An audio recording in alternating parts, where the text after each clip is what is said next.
It's Thursday, August 13th. Today, rail reroute. It's an idea that's been bandied about for years. Why officials say this plan to move rail tracks outside of Winnipeg proper could succeed where others have failed.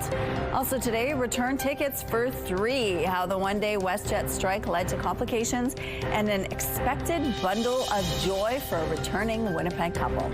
Plus, scrapping the championship series. Why the Winnipeg Sea Bears and Brampton Honey Badgers weren't allowed to finish yesterday's game.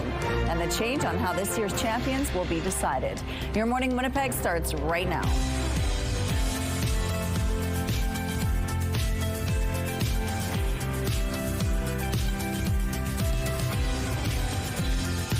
Good morning, Manitoba. Happy Thursday to you. Thank you so much for being with us here on Your Morning Winnipeg. Now, Ainsley McPhail is going to be at the Chinese Pavilion this morning. She's been exploring Folklorama for about a week and a half or so now.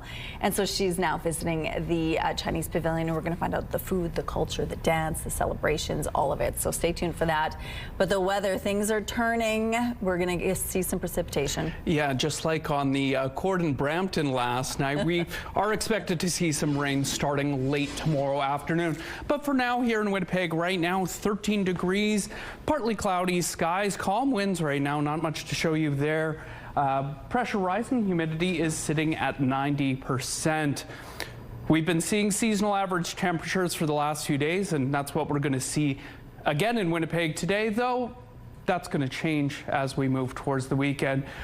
On the Skywatch satellite here, maybe a little bit of light precipitation in areas right along the Trans-Canada Highway. We could see just a few scattered showers here and there, even here in Winnipeg this morning.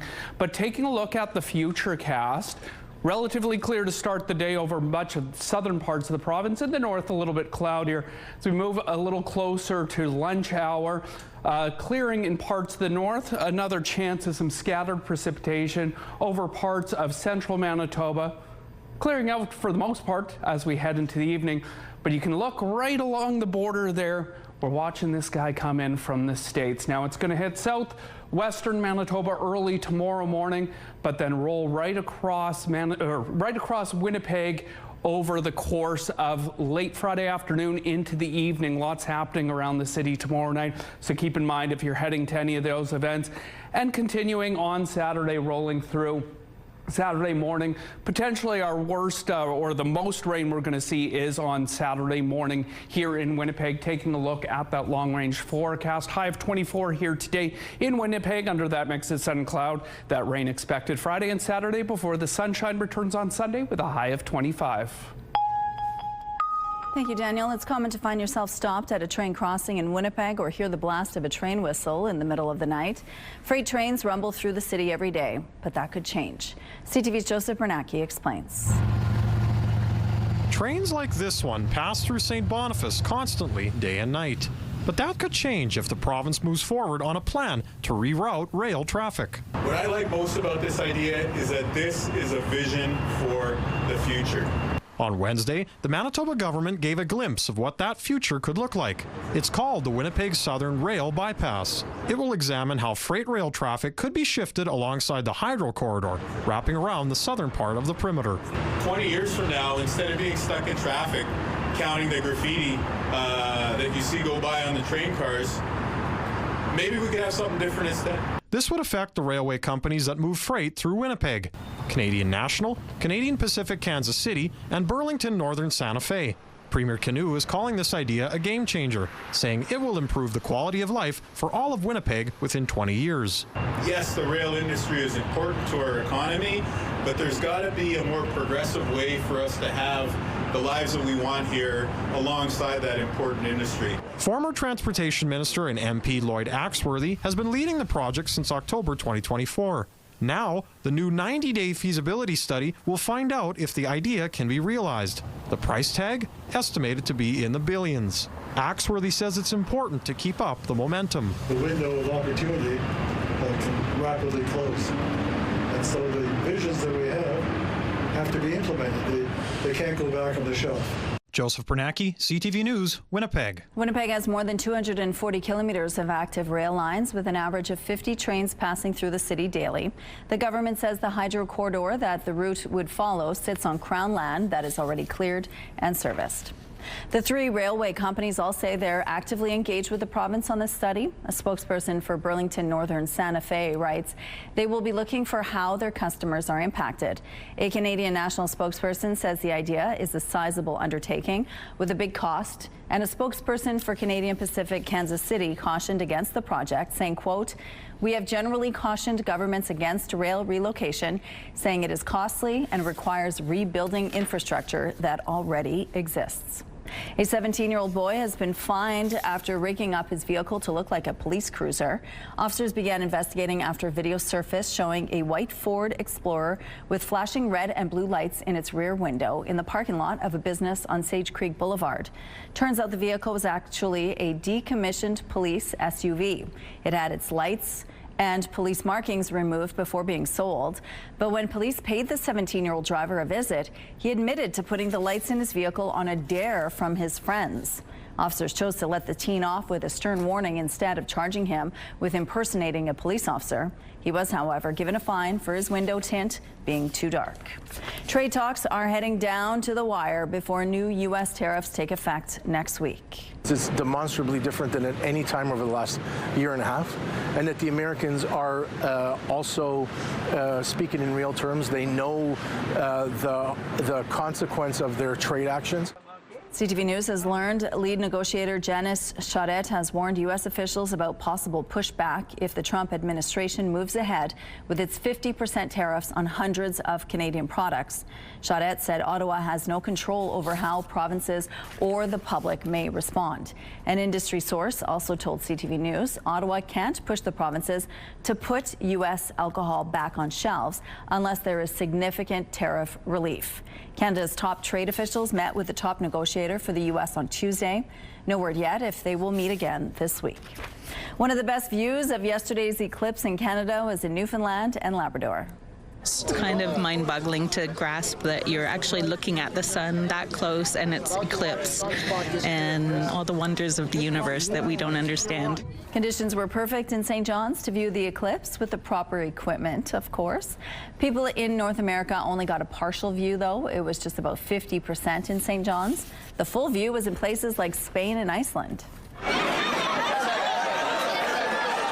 Millions of sky gazers turned up in Spain, which was in the path of totality, along with parts of Russia, Greenland, Iceland, and Portugal. This was Western Europe's first total solar eclipse in 27 years. NASA captured a unique view of the eclipse. This is footage taken from one of its high-altitude aircraft flying in the sky above Iceland. The solar eclipse was the opening act for another celestial event. The Perseid meteor shower reached its peak last night, filling the sky with streaks of light. There was no partial or full view to worry about. People were able to enjoy the light show from places such as the desert dunes in northern China and observatories in Croatia and Bosnia. It may have been the slowest getaway ever, but a Winnipeg family's pet turtle went on quite the adventure after escaping her enclosure. Meet Molly, a pet African spurred tortoise who was found 20 kilometers from her home enjoying the wetlands at Oak Hammock Marsh. Staff found her after several visitors reported seeing a tortoise tromping about. The problem is there are no tortoise species native to Canada, making the sightings quite peculiar. After a 2-day search, Molly was eventually tracked down in the parking lot of the marsh. As for how she got there in the first place, there are a couple of theories. I think some of the more hopeful staff here really just thought she kind of trekked it through the marsh, which is a long distance. It was about 20 kilometers from her home. So I wouldn't put it past her. I did get to spend some time with Molly, and she's a pretty strong spirit and quite the Houdini in my yard. But my personal opinion is just that I think probably some good Samaritan thought she belonged in the wetland, saw her on a highway somewhere, picked her up and brought her over here thinking they were doing good, just without realizing this wasn't really her habitat. After receiving lots of snacks from staff, the tired tortoise was reunited with her family. She's now considered an honorary marsh ambassador for teaching visitors what to expect and not expect to see at the marsh. Here's a look at traffic now along the Norwood Bridge. It looks like things are starting off pretty smoothly this Thursday morning. If you see any issues out there, please send us a text to let us know. Let's go back now to Ainsley McPhail, who's been exploring Folklorama for a week and a half or so now. Today, you are visiting the Chinese Pavilion. Good morning, Ainsley. Good morning. It's one of the originals, and we talk a lot about Folklorama history, of course, 55 years of it, but the humble beginnings, which was a truck for the Chinese Pavilion on Portage Avenue and some cultural displays there. Now it's at the Chinese Cultural Center, which, if you haven't been in a while too, has been newly renovated. So it's an absolutely beautiful space, and in 55 years, you can see the volunteers and the organizers grow, and they have children, and then their children are volunteering and dancing, something that we often see at Folklorama. This morning, we're going to be learning a bit about some of the performances. Of course, the dragon that everybody knows and loves. The food, very yummy here. I can attest. I've had it myself at the pavilion. And also some of the on-site things. They've got calligraphy, which is super fun. Maybe they'll write your name for you. Rochelle. All right, thank you, Ainsley. Let's go out to the rooftop now where Daniel Homerson is this morning. And how's it feeling to start off this Thursday? Quite nice out here with some light winds and beautiful sunrise just over to the east there. Now to our west, not super ominous clouds, but a little cloudy looking. We are tracking a little bit of light rain moving across the prairies, kind of from the Neepawa area towards Portage Prairie. So we could see some scattered showers this morning, but 11 degrees right now. We're under those partly cloudy skies. Wind out of the north-northeast at 7 kilometers per hour. Pressure rising, humidity sitting at 95%. We're expecting another seasonal norm day here in Winnipeg with an afternoon high of about 24 degrees under a mix of sun and cloud. Yesterday we did hit about 26 around 4 o'clock. Absolutely beautiful day. Now tonight, it's expected to be pretty clear here in Winnipeg, but that's when everything starts shifting. Tomorrow we are expecting some rain to come through the city late afternoon into the evening and overnight into Saturday as well. So today is the perfect opportunity to get outside and enjoy, because it may be a little bit of a rainy couple of days. And if you're heading to Rainbow Stage tonight, the first night of the Burt Block parties, it's shaping up to be a beautiful evening ahead. But don't go anywhere. We'll be right back with more CTV, your Morning Winnipeg. Good morning. A passenger from Winnipeg who was 7 months pregnant while on vacation in Jamaica never imagined she would be giving birth in Florida. She got caught up in the WestJet strike, causing a costly diversion. CTV's Alex Carpa reports. Julia Henry and her husband Jordan were supposed to leave Jamaica on Monday, August 3rd, when WestJet flight attendants walked off the job. What they were offering us was either, I believe it was Friday, and we wouldn't get back to Winnipeg till almost Sunday, and then another flight was we wouldn't get home till Tuesday, the following Tuesday. Henry was 31 weeks pregnant. After going back and forth with WestJet, she says she was told they couldn't get on an earlier flight. The couple then spent more than $4,500 booking their own flights, flying to Fort Lauderdale on August 6th with a connection to Winnipeg 2 days later, but they never made it home. I myself was in a lot of pain, and really I needed to see a doctor. I needed to go to a hospital because it was just not getting better. Henry went to the hospital around 5 p.m. and just a few hours later, her daughter was born, nearly 2 months premature.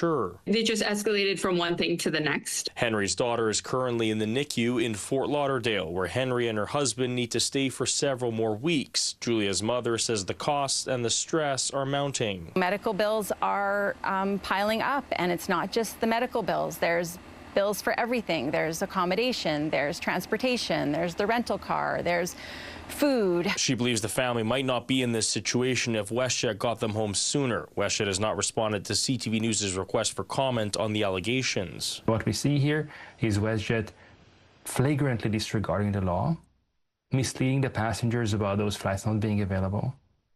And unfortunately, in this specific case, the passengers are suffering the consequences. Henry says she still wants answers from WestJet about why she couldn't get home sooner. We're not going home as of yet. And yeah, it's caused a lot of stress. Alex Carpa, CTV News, Winnipeg. Concern over battery fires is growing, with 4 fires in Toronto in just over 24 hours that involved lithium-ion batteries. Primary batteries that we are seeing causing this exponential growth in fires in our city are those batteries that do not meet a standard, that are aftermarket batteries. Toronto's Fire Chief Jim Jessup is calling the battery fires the, quote, greatest evolving fire safety risk in Canada's largest city. This house in North York is the fourth fire in the last 36 hours in Toronto involving lithium-ion batteries. Jessup says the major concern is over batteries shipped into Canada that don't meet safety standards. Lithium-ion batteries are used for everything from e-bikes to laptops to a variety of rechargeable electronics. Jessup is working on regulatory change with the federal government and the Ontario Fire Marshal's Office, calling for certification and testing for these batteries coming into the country from retailers like eBay and Amazon. President Donald Trump has announced that White House Press Secretary Karoline Leavitt will leave her role at the end of the month. In a post online, Trump said Leavitt will now be one of his top outside advisors and an influential voice in the Republican Party. He said she's leaving to spend more time with her family. Leavitt joined the Trump campaign in 2024 and served during the transition before Trump selected her as press secretary. At 28 years old, she is the youngest person ever in that role. The eruption of Mount Etna in Italy has brought air traffic in the area to a standstill. Ash from the volcano has reached Malta and has traveled as far away as Libya. The airport in Catania was forced to temporarily suspend all arrivals and departures. The Italian island is a major summer destination, so hundreds of air travelers are now stranded. Dozens of other flights have been rescheduled or diverted. Etna is Europe's most active volcano and the largest on the continent. Millions of Americans with untreated high blood pressure should be taking medication, according to the American Heart Association and American College of Cardiology. That's because nearly 10 million Americans now meet newly updated guidelines that redefine an adult's risk for cardiovascular disease. But a new study shows nearly 1 in 3 Americans with untreated high blood pressure would benefit from treatment and are not getting it. The study was published in the Journal of the American Heart Association. Last evening's Canadian Elite Basketball League's first attempt at a best-of-3 championship series was a complete wash. Serious problems on the court became clear about a minute into the game. Saw Winnipeg Sea Bears point guard Xavier Moon struggling to regain his footing on the court. An unusual move from the 3-time Player of the Year. He wasn't the only one slipping and sliding on the court during the matchup against Brampton's Honey Badgers. The CEBL canceled the game for safety reasons, blaming condensation on the court at the Badgers' home arena. Now it's ditching the league's first attempt at a best-of-3 final series altogether. Instead, Game 2 in Winnipeg now becomes the official championship matchup. The Sea Bears and Honey Badgers tip off at 2:30 p.m. Saturday at Canada Life Centre. Additional ticket details will be announced by the Sea Bears. That game will be carried live on TSN.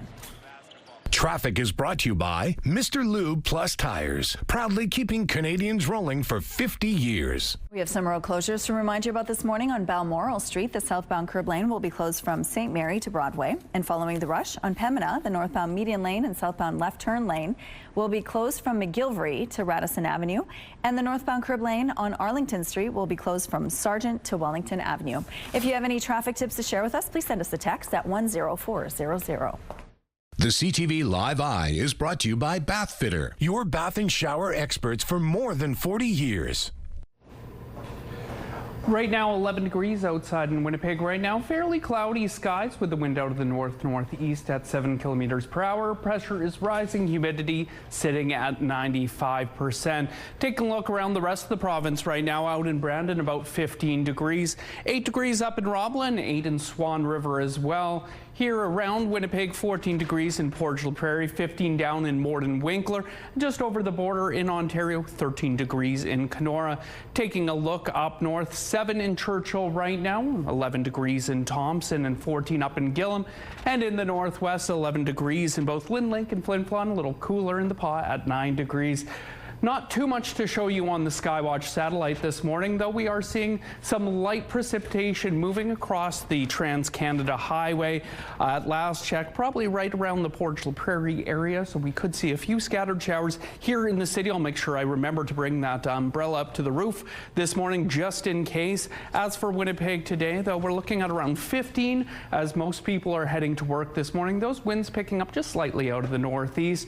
Little mix of sun and cloud this afternoon. Winds still out of the northeast at about 20 kilometers per hour. 23 mid-afternoon, getting up to around 24 in the late afternoon or early evening. Again, that wind kicking around 20 kilometers out of the northeast. A high of 23 tomorrow, though we are expecting some showers late in the afternoon. And those are going to carry overnight into Saturday as well, with a high of 22 degrees. Starting to clear on Saturday night, though. Our Skywatch pick of the day, this one comes from Darren out at Victoria Beach. If you look closely, you can see that seagull there, and please keep those pictures coming. You can email them to us at winnipegweather@ctv.ca. We'll be right back with more of your Morning Winnipeg.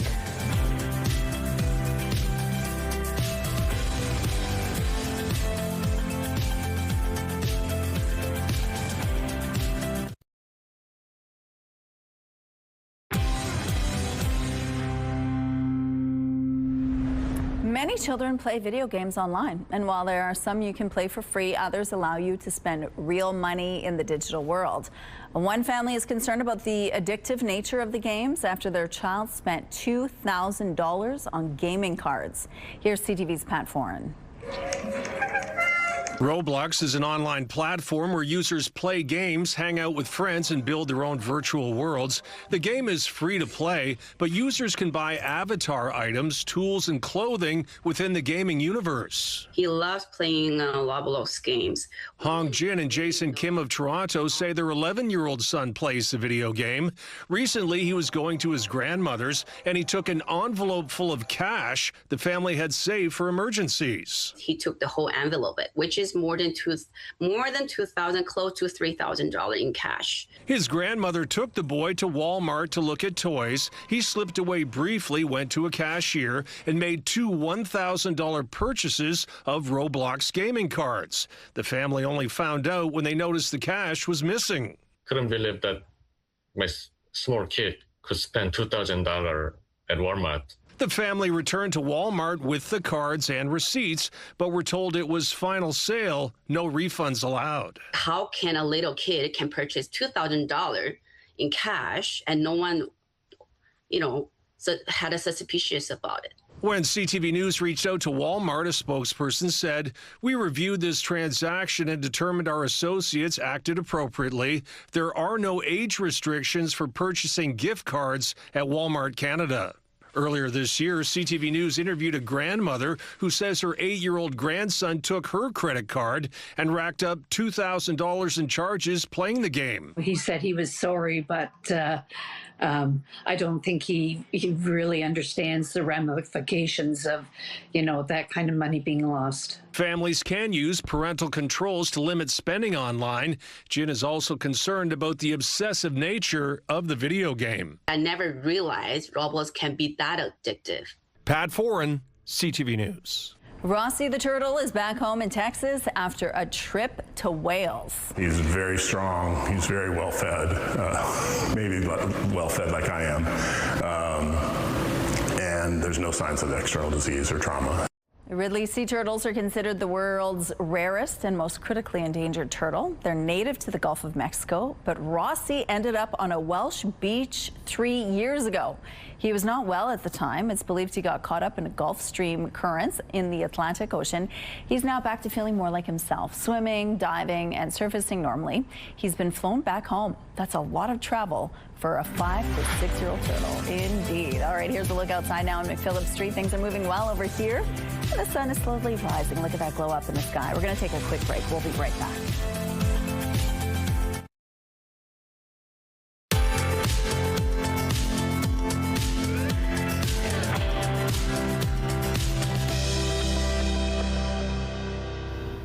About 11 degrees outside in Winnipeg right now. Fairly cloudy skies with the wind out of the northeast at 7 kilometers per hour. Pressure rising, humidity sitting at 95%.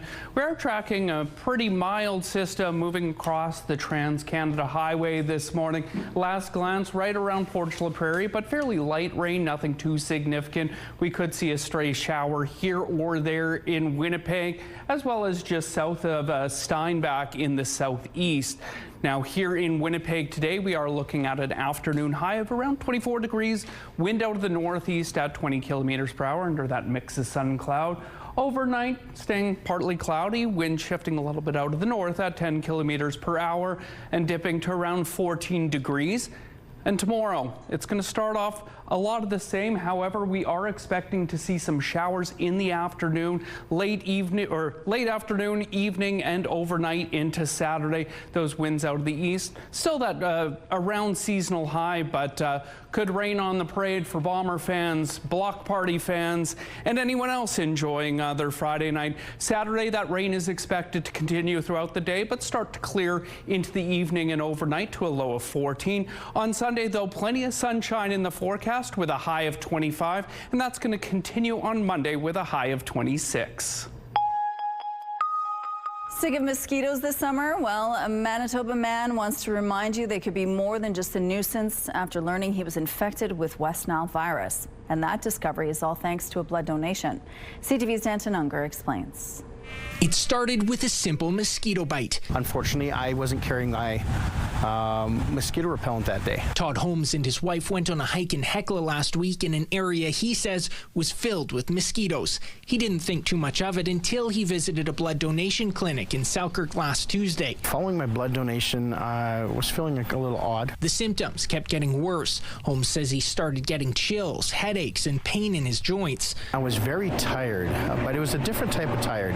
It wasn't the type of tired I could just go ahead and go to sleep. It was like I wanted to sleep, but I couldn't sleep, but I was just exhausted. On Friday, he got a call from Canadian Blood Services. He had tested positive for West Nile virus. I went, okay, this would make sense why I've been feeling the way I have. The province ordered mandatory mosquito fogging earlier this month in the city of Winnipeg and several rural communities, noting the risk of human exposure to the mosquito-borne virus is high this year, particularly in the south. As of Wednesday, the province has not confirmed any human cases of the virus, though a spokesperson tells CTV News initial reports are considered preliminary and need to be verified by public health before being posted online. I felt it was important that everyone become aware that it is out there and that it is a serious situation. Holmes says his situation could have been much worse. West Nile virus can cause severe illness, which in some cases can lead to long-term complications and even death.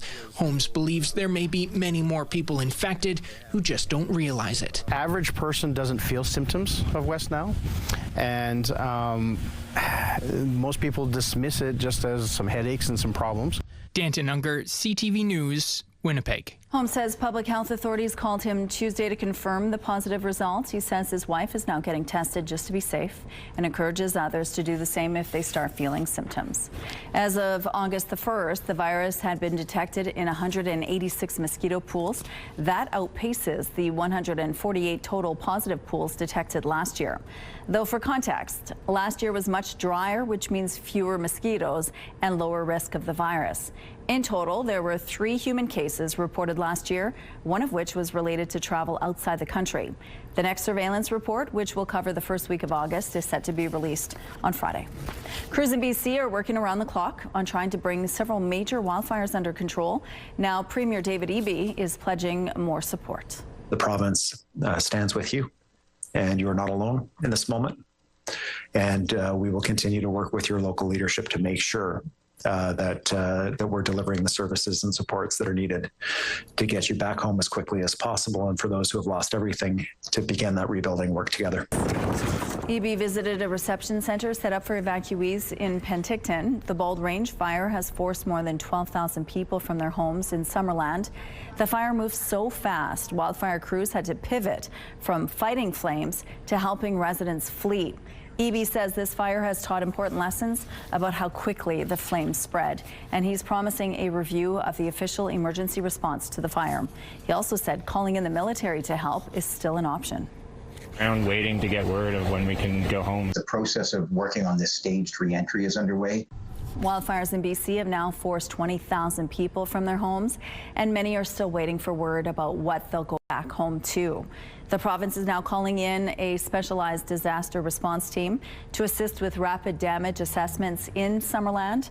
There are more than 100 fires burning across BC. About half are burning out of control. with where the fire is right now, which is, 2 to 3 kilometers from where our vineyards are as the crow flies, as my winemaker said, it's not looking very good.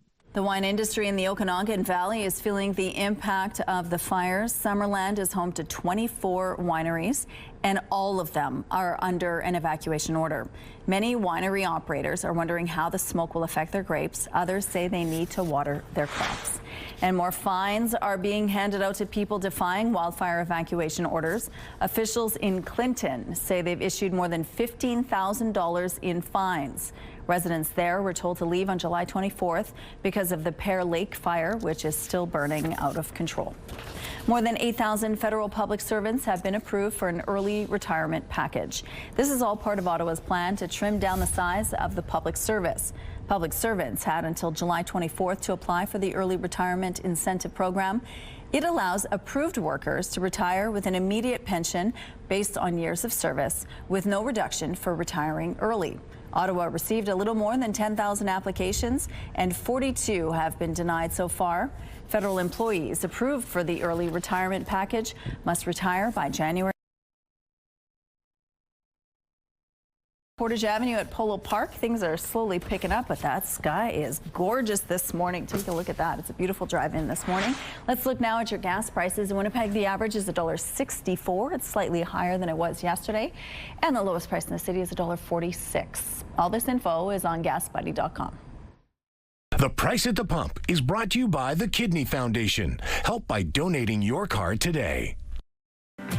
Coming up, Ainsley is live this morning at the Chinese Pavilion. We're going to learn more about the history of this pavilion, as well as how it has grown and evolved since its early years on King Street. Stay with us.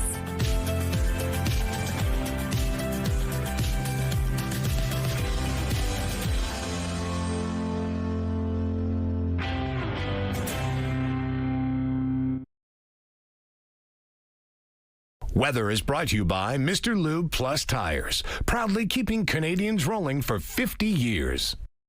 Plenty of sunshine out to the east up here on the rooftop.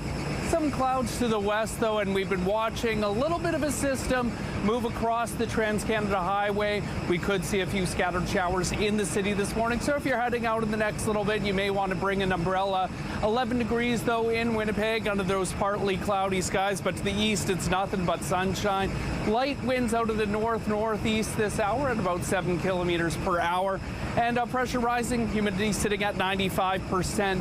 Parts of northern Manitoba may be waking up to a little bit of fog this morning, but that is expected to clear out. But if you are heading out on the highways, just keep that in mind. Here in Winnipeg, we're going to get up to around 24 degrees. Our seasonal average for this time of year is 25, so we're again right on that threshold. Yesterday, we saw that little bit of rain in the morning giving way to a beautiful afternoon, and it's looking like much of the same today. So a great day to get outside and enjoy the day, or tonight head to a Folklorama Pavilion, and that's where we're going to find Ainsley McPhail this morning. She is sorry, I jumped the gun on that one, but this afternoon getting up to around 24 degrees. Thank you, Danny. An Ontario man's beach proposal was going so well until the engagement ring went missing. CTV's Alexandra Hollick on what became a community's hunt to find it. This is the moment Sam Bagel Lerner proposed to his girlfriend Eliana Reamer on a Southampton beach Monday. And I dropped the ring. And this is the moment they lost the engagement ring. I got up, I went to hug her, and her arm brushed up against my arm, and it was knocked to the ground. And so I looked down, and then all of a sudden the ring was not in its case. My first thought was definitely shock. I was like, no way, this has just happened. The couple stayed calm and started searching, knowing the ring couldn't be far. We were just visually looking around, and we didn't see it, and then a little bit of panic started to rise. He just asked her to marry him, and I think he dropped the ring, and now they're looking for it. Within minutes of the ring falling somewhere in this area of Chantry Beach here in Southampton, the community sprung into action, posting a social media call out to bring metal detectors and a keen eye to the beach. I came walking over to see if I could help. Jennifer Bedard was visiting the beach with her kids when she witnessed the proposal and what came after. She posted on Facebook, hoping local beachcombers would lend a helping hand. People started arriving like pretty quickly after that with their equipment to help. Among them was Saoirse Johnson, a Southampton resident with her brother's decades-old metal detector in tow. So at first I was just kind of sweeping wherever people told me to sweep. I didn't really know what I was doing exactly. More than an hour later, it started getting dark, but the group didn't lose hope, closing in until hearing that sound of relief. Saoirse? Her metal detector went off. I used the sieve. I found it. But it was not a one-person job. This was a community coming together. Honestly, I was sobbing when we found the ring. We were so eternally grateful for all the support and the wishes and people just coming down to help us. We were just complete strangers. As for the couple, they say their wedding is set for next summer, and they plan to visit the beach again in the future. But their first order of business? We'll make sure to keep the ring secure. We're getting it resized. Yeah. Alexandra Hollick, CTV News, Southampton. Here's a look at the early markets. The Dow Jones is up 118 points. The Nasdaq and the S&P index had small gains. This is mostly unchanged. The Canadian dollar is mostly unchanged at 71.71 cents U.S. Overseas, the Hang Seng fell slightly and the Nikkei jumped 784 points. Good morning. It is 6:46. A 17-year-old boy has been fined after rigging up his vehicle to look like a police cruiser. Officers began investigating after video surfaced showing a white Ford Explorer with flashing red and blue lights in its rear window in the parking lot of a business on Sage Creek Boulevard. Turns out the vehicle was actually a decommissioned police SUV. It had its lights and police markings removed before being sold. But when police paid the 17-year-old driver a visit, he admitted to putting the lights in his vehicle on a dare from his friends. Officers chose to let the teen off with a stern warning instead of charging him with impersonating a police officer. He was, however, given a fine for his window tint being too dark. A new hydroelectricity deal is said to be in the works for Churchill Falls. CTV News has learned the federal government and the Quebec and Newfoundland and Labrador provincial governments are poised to announce a new deal next week. Sources say it will allow for more power to be sent to Labrador, which was a key sticking point for the Premier of Newfoundland and Labrador. And Ottawa will help finance transmission lines along with significant loan guarantees and investment tax credits. The original Churchill Falls deal was signed in 1969, resulting in Newfoundland selling power to Quebec at rates far below market value. Rescue crews in Colombia are holding out hope that survivors can still be found after Monday's devastating earthquake. A woman was rescued Wednesday after 36 hours trapped under rubble. This was in the city of Pereira, where crews are searching for dozens of people. The magnitude 7.4 earthquake hit Colombia's Coffee region on Monday. At least 250 people are dead. The European Union has pledged over $3 million in aid. The United States has pledged more than $20 million. The federal health minister has announced $24 million to create the Canadian Cannabis and Brain Health Consortium. The group of 10 research teams from across the country will work together to study how cannabis affects the brain in people of various ages. It's aimed to establish scientific evidence about both potential benefits and harms of cannabis, including its effects on epilepsy, anxiety, PTSD, sleep, mental health, and brain development in youth and during pregnancy. Researchers will also recruit more than 3,000 people of all ages to collect data. A Canadian astronaut is preparing to head to the International Space Station, becoming the first from this country to do so on a commercial space flight. Joshua Kutrick spoke with CTV News. He talked about the importance of Canada's involvement. You know, we are there at the forefront of space exploration. Space is about all of this stuff. It's about the discoveries we make, and it's about inventing new technologies and solving problems. But at the most basic level, I think it's about opportunity that exists in space. Space is the next new ocean, and we want to be part of that effort. We want to be part of the team. Kutrick will be part of NASA's SpaceX Crew 13 mission next month. He's one of 4 astronauts who will take part in a 6-month mission on the ISS, doing research and maintenance. And space station is probably the most complicated thing humans have ever built. And so it takes a lot of work from people like me to keep it running, fixing things, changing out parts, inside, outside, spacewalking, all of that. Kucherick is from Fort Saskatchewan, Alberta. He has a background as a fighter pilot, engineer, and colonel in the Royal Canadian Air Force. His trip to space follows another major milestone for a Canadian astronaut, Jeremy Hansen's trip around the moon in the Artemis 2 mission earlier this year. Stanley Cup champions bring their own bowl when they go for ice cream. Carolina Hurricanes defenseman Sean Walker made a special visit to Kawartha Dairy in Newmarket, Ontario. He also brought the trophy to South Lake Hospital in Newmarket, where he signed autographs and took pictures with people. We have some road closures to remind you about this morning. On Balmoral Street, the southbound curb lane will be closed from St. Mary to Broadway. Following the rush on Pembina, the northbound median lane and southbound left turn lane will be closed from McGilvery to Radisson Avenue, and the northbound curb lane on Arlington Street will be closed from Sargent to Wellington Avenue. 11 degrees outside in Winnipeg right now. Starting to clear up, but some clouds in the sky. Winds out of the north-northeast at 7 kilometers per hour. Pressure rising. Humidity sitting at 95%. We've been watching a couple slight little systems move throughout parts of southern Manitoba.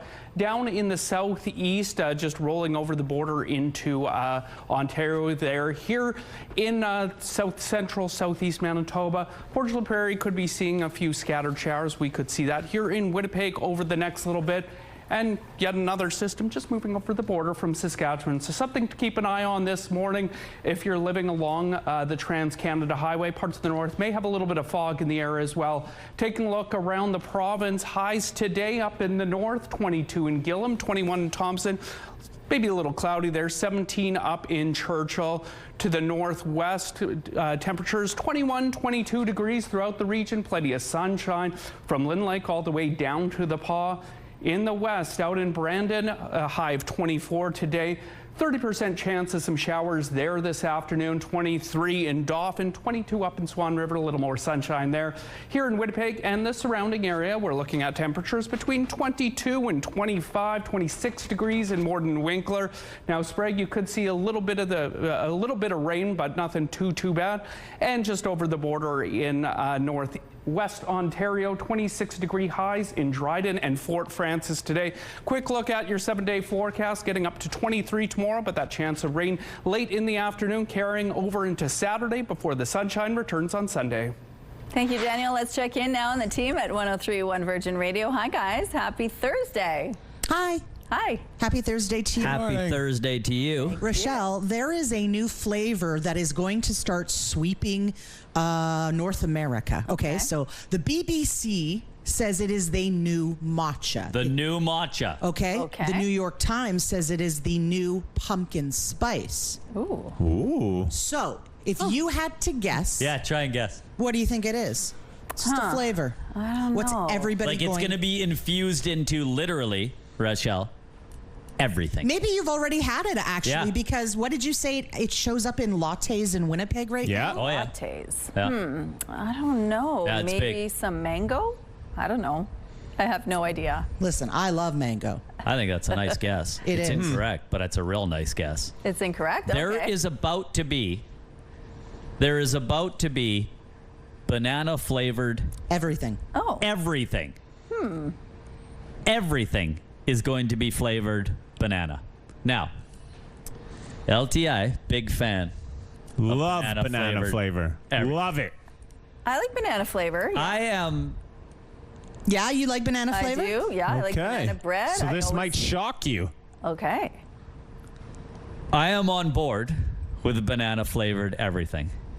We know this, like we have a good friend, Lloyd and I, and you should see how disgusted she is by us right now and our love of banana flavored everything. Disgusted with you even. Yeah. Rochelle. Oh. And oh my. it's this woman right here. Really? She's had it. Yeah. Rochelle, remember that stuff they used to put in little tubes and then put in your mouth for fluoride? It was Yes. banana flavored. It was gross. Remember amoxicillin or penicillin and it was banana flavored? It was gross. Yeah. I don't think that the world loves banana as much as the New York Times and the BBC We thinks. love it. These guys do So good. I think they're good judges of character. I love that medicine. I don't know if I'd put it in my coffee, but the flavor could be good at some points. Thanks so much, you guys. Have a good day. Let's go now to Ainsley, who's live this morning at the Chinese Pavilion. Hi, Ainsley. Hello, good morning, Manitoba. We are in the heart of Chinatown. Ellen is joining me for our Folklorama chat of the day. Let's talk about a little bit of the history, because this building, it wasn't always celebrated here. Exactly. Thanks for having me today, and welcome to the Chinese Pavilion. 2026 marks the 55th anniversary of Folklorama, and Chinese Pavilion, as one of the long-standing pavilions, has changed dramatically over the years. Of course, I wasn't there at the early days, but I will learn a lot of history from our senior volunteers, including the Honorable Philip Lee and his wife Anita Lee. Actually, Philip was one of the first MC for Chinese Pavilion, and I brought an old picture to share with you today. So as you can see from the picture, our pavilion was held outdoor. This picture was taken on the King Street and Alexander Avenue. And because it was outdoor, weather was always a problem. When it rained, everything had to stop. People had to run to find a shelter, and even keep the food warm was challenging. And you can see from the background, that building was an old Shanghai restaurant. This site is now being redeveloped into a new affordable housing project led by Winnipeg Chinatown Residents Corporation and designed by architect Raymond Wan, our current president of Cultural Center. What a very neat comeback moment. You know what I mean? Throwback moment there. But now this building, more than just Folklorama, goes on. Definitely, exactly. So since 1983, Chinese Cultural and Community Center was established that year, and we have a permanent home for cultural and cultural community center, not only for Folklorama, but for so many other free community events and programs. So I like to say we are not only busy during Folklorama, we are busy every single week, such as calligraphy, Tai Chi, dragon dance, lion dance, cooking class, and so many more. We're already expecting our upcoming yearly night market in September 12th and 13th this year, right here in Chinatown. Thank you so much. 55 years and 55 more to come.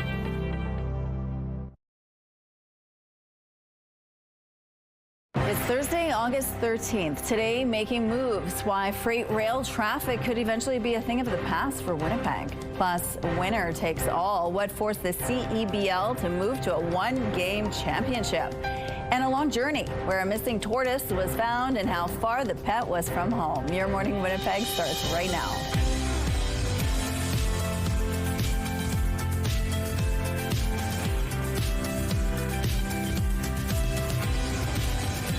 Good morning, Manitoba. Happy Thursday to you. It is 7 o'clock. Thank you so much for being with us here on Your Morning Winnipeg. Now, coming up at 7:52 in our Community Connection, the MS Bike event is coming up in East St. Paul. We're going to introduce you to a man who's been living with MS for many years, and he makes it's his goal every year to take part in this event. Wow. We're going to find out why it's important to him, as well as where the money from the event goes and why that is a big factor in his fundraising goal as well. But the weather, I'm going to the beaches tomorrow at the Bird Blog Party. It sounds like I might need a poncho. You may need a poncho. In fact, that. I know. You've been hounding me for the last 2 days, and it's starting to become a little clearer and clearing outside in Winnipeg right now. 11 degrees under a mix of sun and cloud. Winds out of the north-northeast at 7 kilometers per hour. Pressure's rising and the humidity sitting at 95%. We have been keeping an eye on a few little systems moving across the Trans-Canada Highway this morning. Nothing too significant, though Portugal Prairie could get a little bit of a soak this morning, as well as parts of southeast Manitoba. Here in the city, if you are heading out, you may want to pack an umbrella or a poncho just in case, but maybe a little sprinkle like we saw yesterday morning as well. As for the next 48 hours or so here on the Futurecast, Clearing up in the north, it's been a little cloudy there the last couple of days. Midday, parts of central Manitoba could see a little bit of precipitation. Down in the southwest later today, clouding over, a chance of some showers there. Here in Winnipeg, though, staying fairly clear the second night that we could see some of those Perseids meteor shower events, so something to keep an eye on. But then Friday, this low pressure system moving in from the United States, hitting southwest Manitoba. Environment and Climate Change Canada says areas like Virden and Minnedosa will likely see the brunt of that. Here in Winnipeg, expected to see a little bit right around just after dinner, right when those concerts are getting underway, and it's going to carry on through Saturday as well. Taking a quick look at the long range high of 24 here today in Winnipeg, getting all the way up to 25 on Sunday. And our weather art of the day is from 6-year-old Nikki. Rainbow there, beautiful tree. Keep that art coming. We need more of it. So submit your child's artwork or picture. Visit our website, ctvnewswinnipeg.ca, and fill out the form. Your art can be shown on Your Morning Winnipeg, and it will also enter you into our monthly contest for a chance to win a $100 gift card from Crockadoodle on Kenaston and Regent. The weather art of the day is brought to you by Crockadoodle Paint Your Own Pottery, now open on Regent and Kenaston. It's common to find yourself stopped at a train crossing in Winnipeg or hear the blast of a train whistle in the middle of the night. Freight trains rumble through the city every day, but that could change. CTV's Joseph Bernacki explains. Trains like this one pass through St. Boniface constantly, day and night.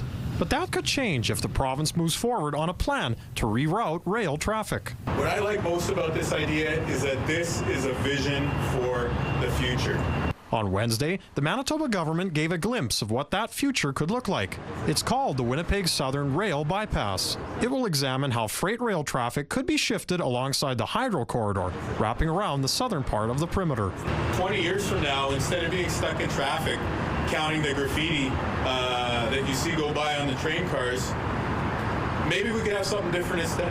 This would affect the railway companies that move freight through Winnipeg: Canadian National, Canadian Pacific Kansas City, and Burlington Northern Santa Fe. Premier Canoe is calling this idea a game changer, saying it will improve the quality of life for all of Winnipeg within 20 years. Yes, the rail industry is important to our economy, but there's got to be a more progressive way for us to have the lives that we want here alongside that important industry. Former Transportation Minister and MP Lloyd Axworthy has been leading the project since October 2024. Now, the new 90-day feasibility study will find out if the idea can be realized. The price tag estimated to be in the billions. Axworthy says it's important to keep up the momentum. The window of opportunity can rapidly close. And so the visions that we have to be implemented. They can't go back on the shelf. Joseph Bernacki, CTV News, Winnipeg. Winnipeg has more than 240 kilometers of active rail lines, with an average of 50 trains passing through the city daily. The government says the hydro corridor that the route would follow sits on Crown land that is already cleared and serviced. The three railway companies all say they're actively engaged with the province on this study. A spokesperson for Burlington Northern Santa Fe writes they will be looking for how their customers are impacted. A Canadian National spokesperson says the idea is a sizable undertaking with a big cost, and a spokesperson for Canadian Pacific Kansas City cautioned against the project, saying, quote, "We have generally cautioned governments against rail relocation, saying it is costly and requires rebuilding infrastructure that already exists." The mother of a 3-year-old girl recovering from a bear attack in BC is speaking out about the horrific experience. We were all out in the backyard. Anaya was up on the patio, and which is only a few steps away from where we were. And we just heard this blood-curdling scream that I never want any parent to ever have to hear. The toddler was attacked in the backyard of their home on Sunday in Maple Ridge, east of Vancouver. RCMP officers are still searching for the bear after shooting the wrong one. Last evening's Canadian Elite Basketball League's first attempt at a best-of-3 championship series was a complete wash. Serious problems on the court became clear about a minute into the game. Coming You just saw Winnipeg Sea Bears point guard Xavier Moon struggling to regain his footing on the court. An unusual move from the three-time Player of the Year. He wasn't the only one slipping and sliding on the court during the matchup against Brampton's Honey Badgers. The CEBL canceled the game for safety reasons, blaming condensation on the court at the Badgers' home arena. Now it's ditching the league's first attempt at a best-of-3 final series altogether. Instead, Game 2 in Winnipeg now becomes the official championship matchup. The Sea Bears and Honey Badgers tip off at 2:30 p.m. Saturday at Canada Life Centre. Additional ticket details will be announced by the Sea Bears. That game will be carried live on TSN. It may have been the slowest getaway ever, but a Winnipeg family's pet turtle went on quite the adventure after escaping her enclosure. Meet Molly, a pet African spurred tortoise who was found 20 kilometers from her home enjoying the wetlands at Oak Hammock Marsh. Staff found her after several visitors reported seeing a tortoise tromping around. Problem is, there are no tortoise species native to Canada, making the sightings quite peculiar. After a 2-day search, Molly was eventually tracked down in the parking lot of the marsh. As for how she got there in the first place, there are a couple of theories. I think some of the more hopeful staff here really just thought she kind of trekked it through the marsh, which is a long distance. It was about 20 kilometers from her home. So I wouldn't put it past her. I did get to spend some time with Molly, and she's a pretty strong spirit and quite the Houdini in my yard. But my personal opinion is just that I think probably some good Samaritan thought she belonged in the wetland, saw her on a highway somewhere, picked her up and brought her over here thinking they were doing good, just without realizing this wasn't really her habitat. After receiving lots of snacks from staff, the tired tortoise was reunited with her family. She's now considered an honorary marsh ambassador for teaching visitors what to expect and not expect to see at the marsh.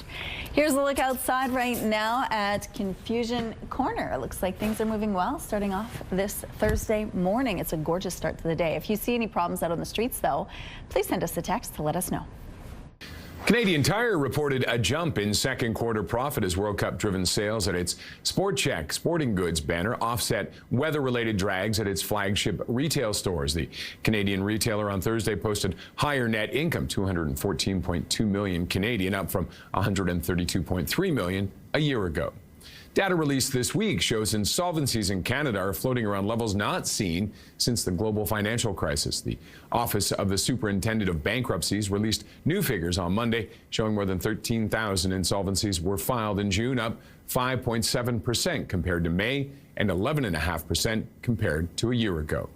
Oil prices dropping today amid growing expectations of a decline in global oil demand this year, given the lack of progress in the reopening of the Strait of Hormuz. The U.S.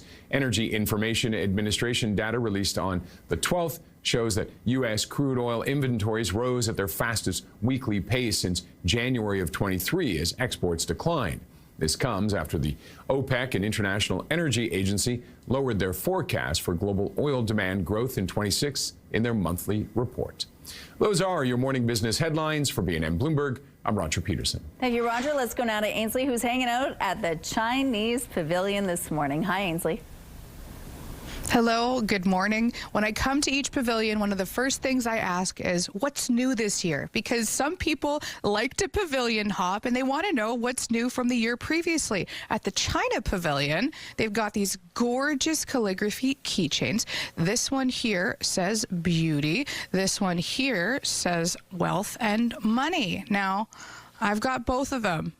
Or pardon me, I messed up the joke. I have one of these things. You're gonna have to guess which one. Something else that's new, these fans. They had fans last year, but nothing like this, and they're gonna paint it right in front of you. With the calligraphy, you can ask them to write your name. Come to the pavilion and check it out, though. They have a gorgeous cultural display, an amazing menu, and a guy who changes his face. We're going to meet him at 7:27. Sounds good. Thank you, Ainsley. Let's go out to the rooftop now. It looks like a beautiful day today. Things are going to turn, though. Depends which way I look right now. Out to the east, that sun shining, those clouds clearing. But to my west, a little bit darker, kind of what we saw yesterday as well, starting around the 7 o'clock hour. Some light winds, pretty variable right now, 13 degrees though. Pressure rising, humidity sitting at 94%. Areas like Port La Prairie may be seeing some light showers right now, and parts of the city could see that as well this morning, so something to keep in mind. Parts of the north, chance of some fog waking up to that, but clearing. As for daytime highs today, right around those seasonal averages. Once again, we're looking at around 24, going to feel closer to 27 with the humidex here in Winnipeg today. We got all the way up to 26 yesterday, 25 the day before. So it's been like clockwork this week.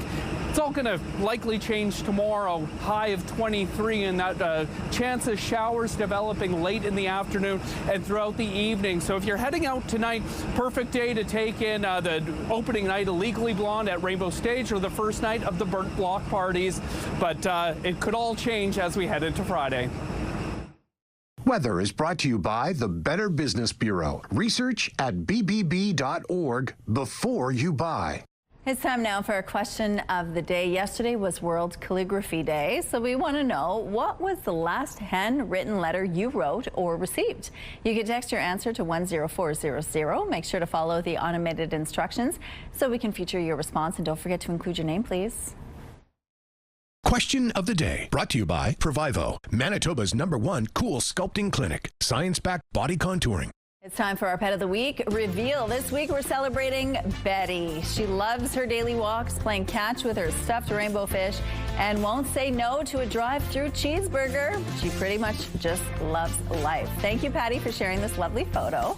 We love your Pet of the Week submissions, so please keep them coming. Share a photo and a fun story about your pet, dog, cat, bird, or any other buddy at petoftheweek@ctv.ca, and then make sure to watch Thursdays to see if your pet is named our Pet of the Week. Here's a look outside. You can see those clouds are moving in right by Pravache Bridge. We're going to take a break. We'll be right back.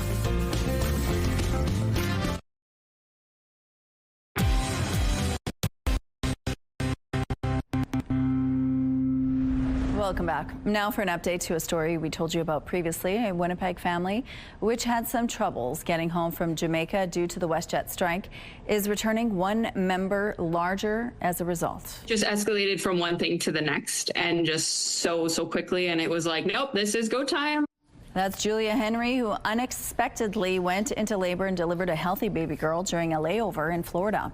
She and husband Jordan were only planning to be in the state for 2 days after paying around $4,500 for their own flights home. Instead, they'll be there for several weeks.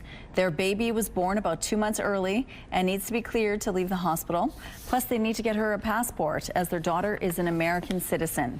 Henry says it's been a whirlwind experience, coupled with some frustrations in dealing with the airline.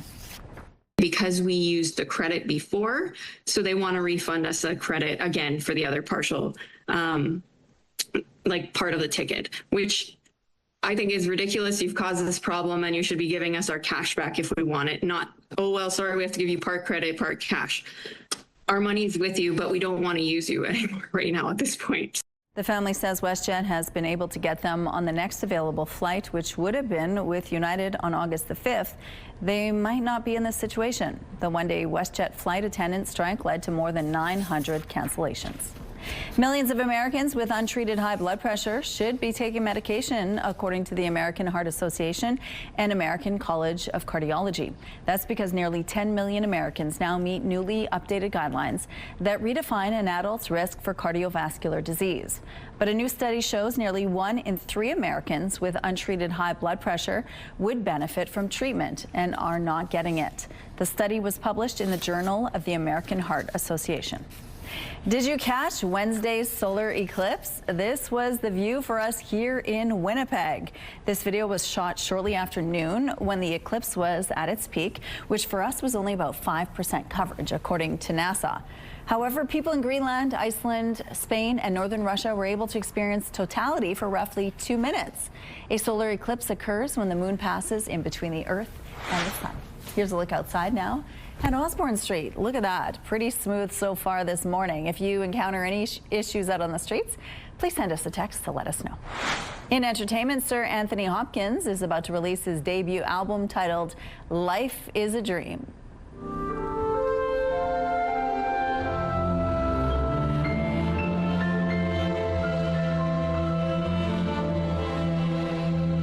a sampling of 1947's Suite for Solo Piano and Orchestra 2 Bracken Road.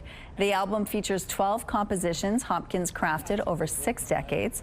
They were performed by the Philharmonia Orchestra. The album is set for release next Friday. The 88-year-old Hopkins calls music his first love and hopes his works can be performed live at Carnegie Hall one day. Rod Stewart is calling off the remaining dates of his farewell tour. The reason is because he's recovering from heart surgery. You know each cloud contains hands from heaven.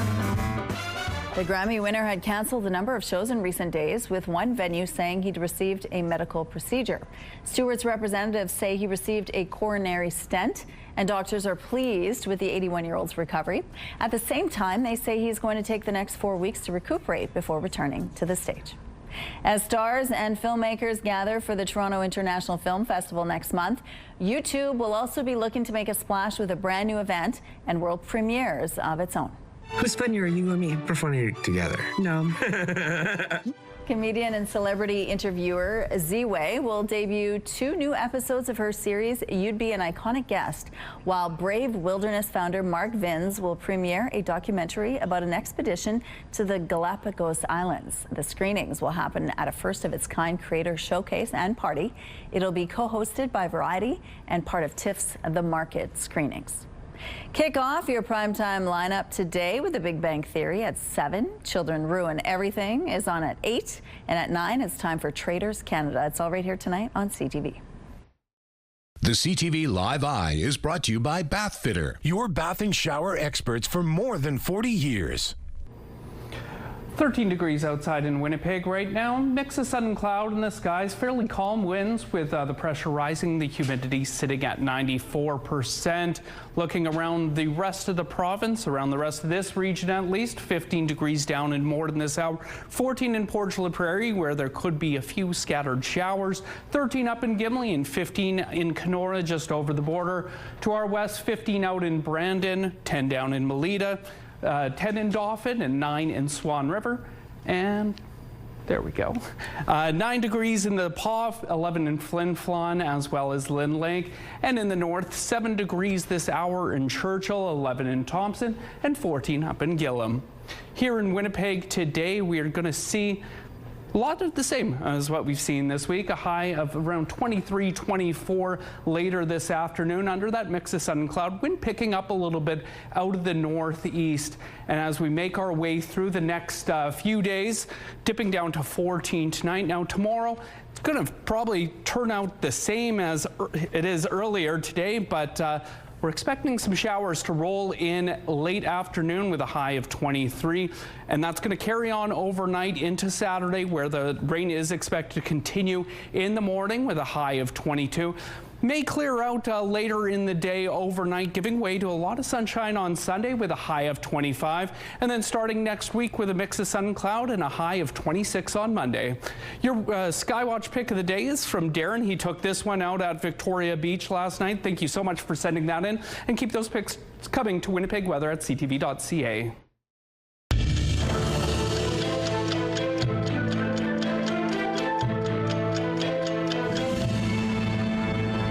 August 13th, 1961. The city of Berlin was divided by a concrete wall as East Germany sealed off the border between the eastern and western sectors in a move to control emigration to the west. The wall snaked 166 kilometers around the enclave of West Berlin. It was defended by armed guards in towers, minefields, and barbed wire. August 13th, 1992. A Manitoba court ruled that mandatory Christian prayer in the province's schools was unconstitutional. Manitoba was Canada's last bastion of compulsory school prayer. The case began in 1986 with one student's refusal to stand during the Lord's Prayer, which resulted in his suspension. August 13th, 2004. Famed television chef Julia Child died in Montecito, California, 2 days shy of her 92nd birthday. Child is credited with introducing North American home cooks to classic French cuisine. Her award-winning PBS series The French Chef debuted in 1963. Viewers were drawn to her warm, humorous style, which changed the way cooking shows were presented. The United Nations say more than 2 million Afghan girls have been barred from secondary education since the Taliban returned to power 5 years ago. Since day one, we have been speaking about a generational gap through this educational banning. The UN says keeping women and girls out of education is a violation of their basic rights. The Taliban took back power in 2021 after the U.S. and NATO forces pulled out following 2 decades of war. The Taliban then banned girls from secondary schools and later restricted access to universities, jobs, and other parts of public life. After hearing this story, I bet you'll give your bike helmet a second look before putting it on next time. It was very unreal, so you had to kind of be there and take pictures to say this was real. A high school football player in Arkansas had a close call with a cottonmouth snake, which was wedged inside his helmet. Cottonmouth snakes are quite venomous, and a bite could be fatal. They prudently called in the professionals, who had some trouble getting it out of the helmet, but they eventually got it under control. Yikes.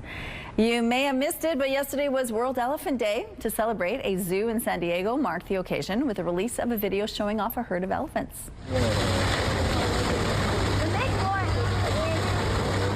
The video is from the Elephant Valley at San Diego Safari Park. In the video, a male African savanna elephant can be seen splashing around in a watering hole. The female elephants in the background are also there enjoying a dust bath. All right, coming up, Ainsley is live at the Chinese Pavilion this morning. We're going to find out what to expect when you check it out for yourself. Stay with us. When you check out any pavilion, the entertainment is so cool, and you're going to show us something really interesting from the Chinese Pavilion. Good morning, Ainsley. Face changing. Have you seen anything like it before? The Chinese Pavilion, it is spectacular. Joyce is our next guest. And there's other performers too. Opera, tell us about the lineup. We've got an amazing lineup this year. Every night is different. Sometimes within the same night, we've got different shows. We've brought in artists all the way from China to give you pieces of different operas throughout China. So we have the Puzhou opera as well as Sichuan opera, which is where face changing comes from. Okay. When we say face changing, that might be a new concept for a lot of people when it comes to entertainment. What is he doing? What's the symbolism? I don't want to spoil it too much, but it's the different painted faces that we have in traditional Chinese culture. He goes through a performance and you'll see him change his face. You don't know how he does it, and you'll never get to know, but it's just like magic. And it's awe-inspiring for the people who do see it. Yes, it's definitely fascinating, and it's iconic of the Sichuan opera. Okay. Is there a specific song or title of this performance? This is like a very typical face change song. It literally says 变了 in it, which is face change. Okay, perfect. It's in the title. Let's hit the music.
I kept saying, what?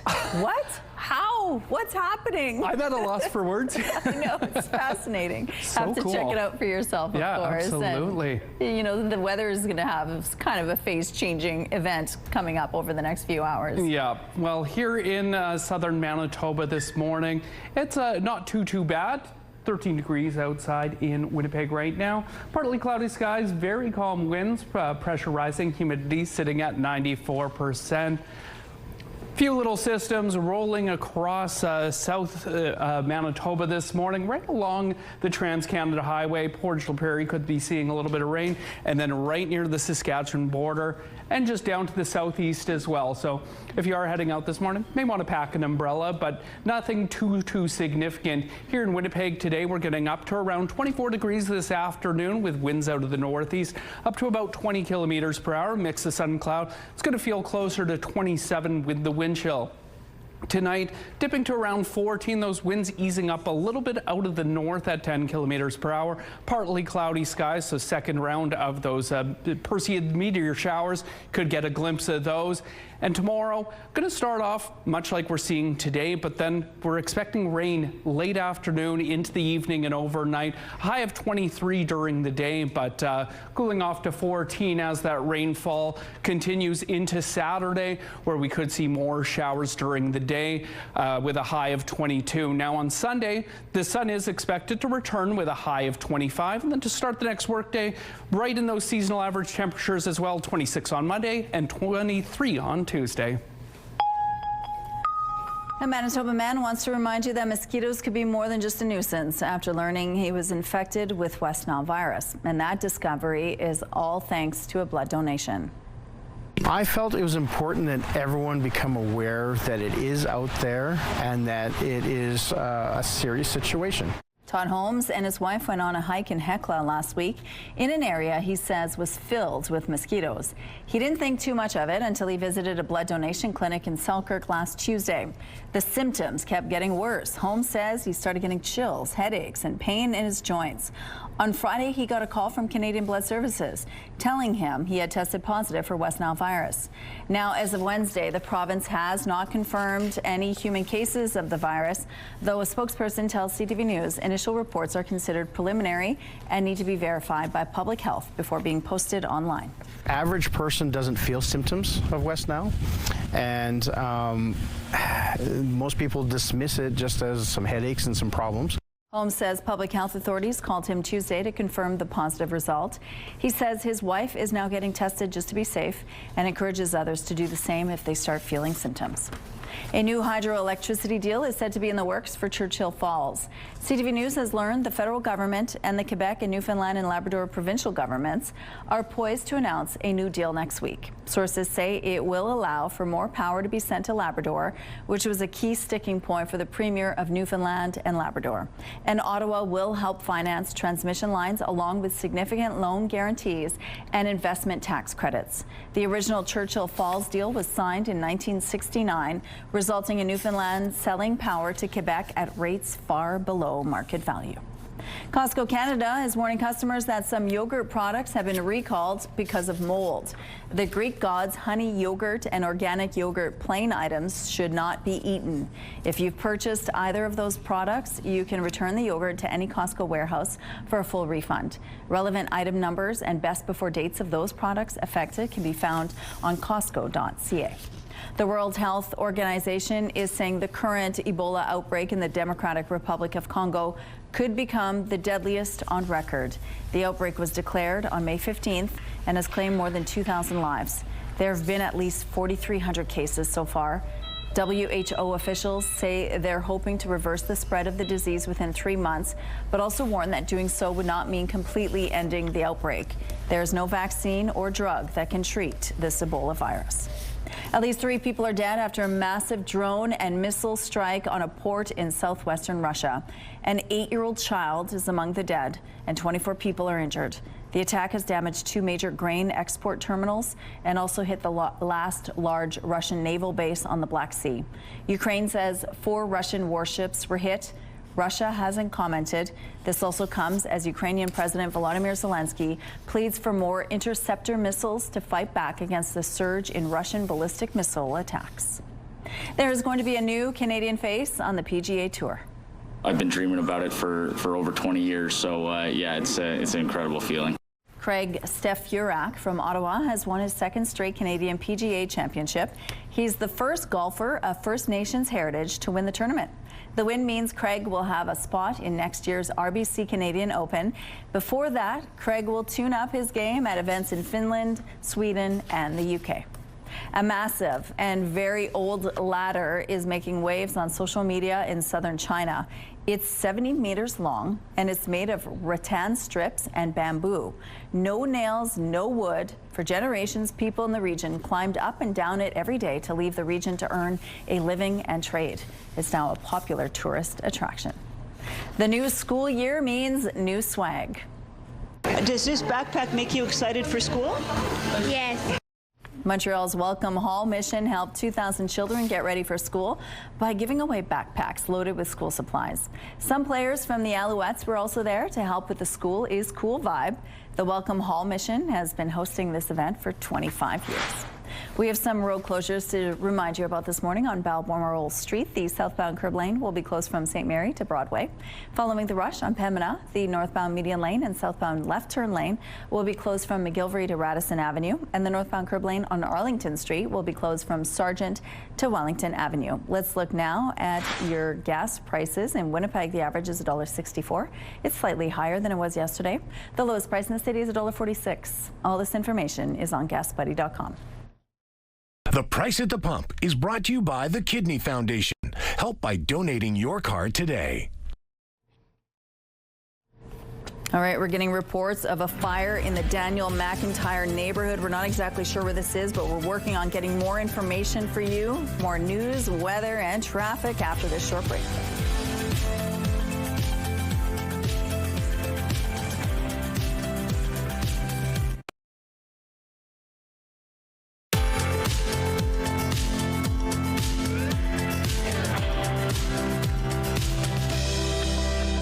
Degrees and looking quite ominous out there here in Winnipeg right now. Mainly cloudy skies, calm winds though. Pressure rising, humidity sitting at 94%. We are seeing some rain out in Portage La Prairie right now, and it's looking like it could be heading this way.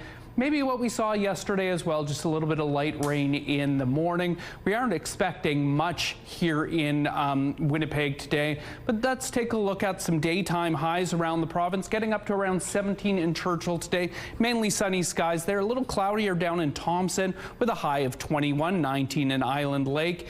In the northwest, 22 out in Norway House. Mainly sunshine throughout the entire region, 22 in the Pas-Océan. 21 in Flin Flon. Out to our west in Brandon and the surrounding area, high of 24 there. Chance of some showers this afternoon. 23 up in Dauphin, a little more sunshine there. 22 in Flin Flon. Here in Winnipeg and the surrounding area, temperatures ranging between 23 and 26 degrees. Mainly sunny skies, a mix of sun and cloud here and there. Very light chance of rain up in Gimli as well. And just over the border in Ontario, 26 degree high in Fort Frances today, 25 in Kenora, and a high of 22 in Red Lake. Here in Winnipeg, dipping down to 14 tonight. Now tomorrow we could see those showers starting in the late afternoon, carrying overnight into Saturday as well with a high of 22. But the tail end of the weekend looking quite nice, a high of 25 on Sunday with plenty of sunshine, and seasonal average temperatures continue into next week. Thank you, Daniel. Let's go back now to Ainsley. We saw a really cool performance just before with you, Ainsley, the face-changing performance. What are you going to show us now at the Chinese Pavilion? And you know what? To my surprise, we have a second performance. To my left, we got Li Tinyao, who's going to be showing us a bell dancing performance. But first, Nick is with me here. We're learning about the cultural display. What's on the table? It's just absolutely stunning to even look at. Thank you. Yeah, we have a lot on this table here, and I think I want to connect the history that China has with the modern day and our culture and the customs. A big thing I want to pull attention to is actually the Chinese tea sets. So Chinese tea has been a part of our culture for over 4,000 years, and it's contributed to us greatly on the international stage, including in the Silk Road. Here we have various tea sets from our history, formerly made of clay. Now modern day ones are made from porcelain or glass. As you can see, we have many cartridges for the tea leaves themselves, which is huge in the delivery of our product. Coming over here, we have a guzhang. A guzhang has a history of over 2,000 years, and it's an instrument with 21 strings on the pentatonic scale. It's made of wood, and it's played commonly with our history and even in modern days. If we can come over here to the backdrop here of the Forbidden City. That is the imperial palace that was used in the Ming and Qing empires. So it has a history over 600 years. It's the center of culture and the political environment during the empire.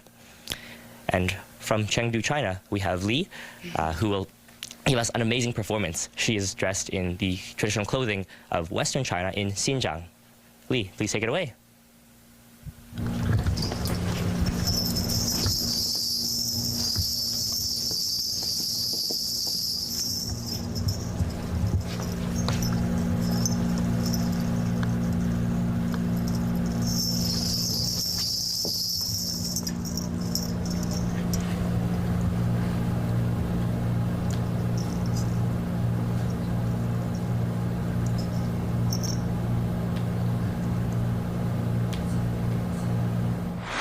There is a growing concern about the use of e-scooters across the country, and it's not just about injuries. Joining us now is CTV's Kamil Karamali. Good morning, Kamil. How are you? Hey, Rochelle. Good to hear from you. I'm doing well, thanks. Thanks for joining us. Now, municipalities across the country are looking at e-scooter, e-bike regulations and restrictions. Tell us more about that. Yeah, and no more than Winnipeg, right? I mean, it's been making headlines where you guys are with the proposed bylaw changes as they're contemplating and looking also at other municipalities across the country in terms of what other cities are doing related to e-scooter and e-bike bylaws.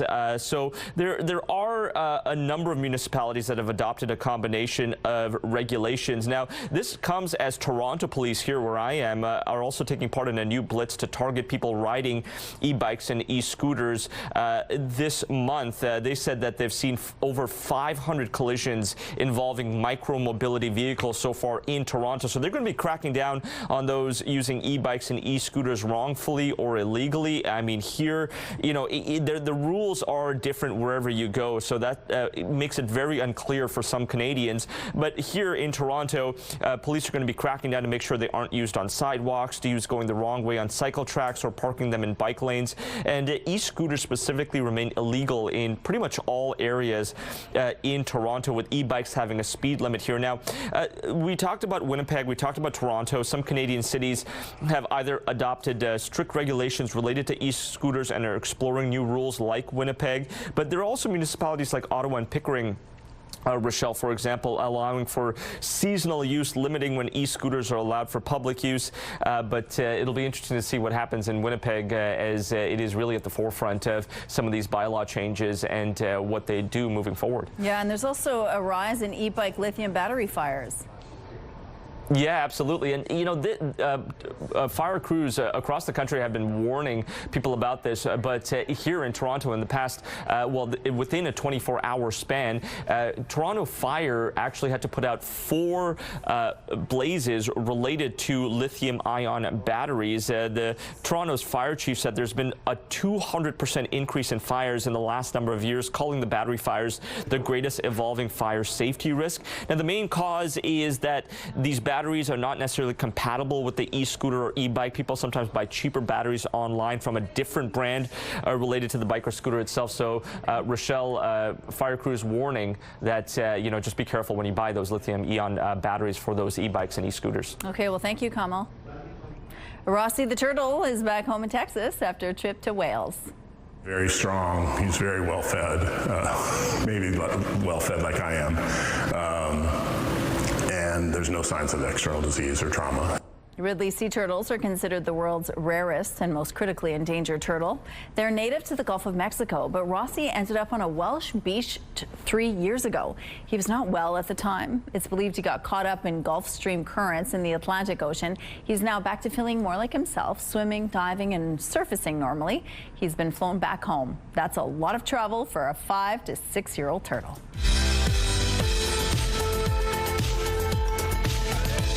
She is celebrating a milestone today. Happy 34th birthday, Chris, with love from your family, friends, and furry friends, Lucci and Rico. And a happy 50th birthday to Norma, with love from your sister Maureen and your whole family and your friends. To submit your milestone, visit our website, ctvnewswinnipeg.ca, and fill out the form at least 2 days in advance. Weather is brought to you by Blinds Are Beautiful. Our new Hunter Douglas showroom is at 900 Lorimer. Our daytime high today, again, right in line with the average for this time of August. A little cooler last year at 22 degrees and cooler overnight last year as well. Expecting a low of 14 overnight today, but that record back in 1965, 35.6 degrees. Not going to get anywhere close to that today, but hopefully these clouds break. To our east, sunny skies. To the west, not as scary as it looked a little earlier this morning, but light rain shower in Portage La Prairie and a light rain shower around Verdun as well this morning. 13 degrees though in Winnipeg right now. Very calm winds. That pressure rising, humidity sitting at 94%. Here in the province today, temperature is going to range in the low to mid-20s. Slight chance of rain around Brandon this afternoon. Up north, though, clearing skies. It's been cloudy up there. Maybe some scattered precipitation as we move through Thursday. But here in Winnipeg, 24-degree high. I may feel a raindrop or two right now as we speak, but 24 degrees this afternoon with mainly sunny skies and looking like a beautiful evening as well.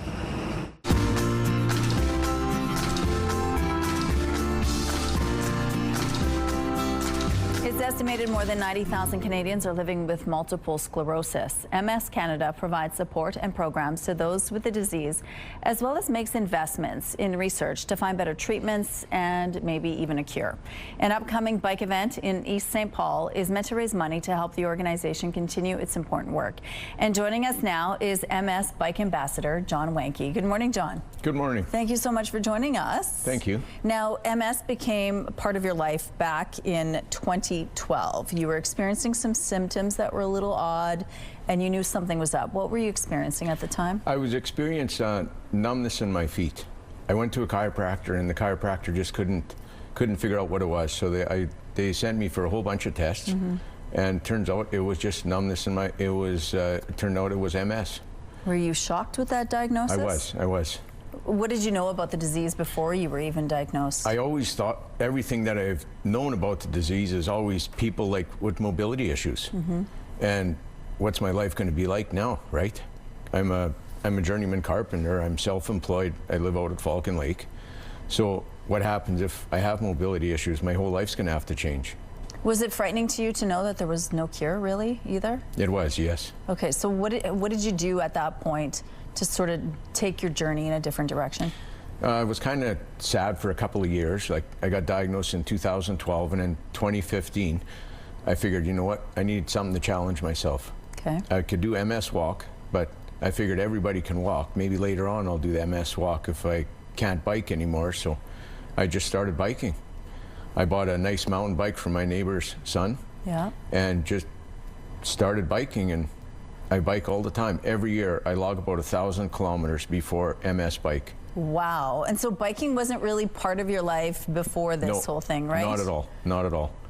And what has it brought to your life? Being able to get out there, bike, be out in nature?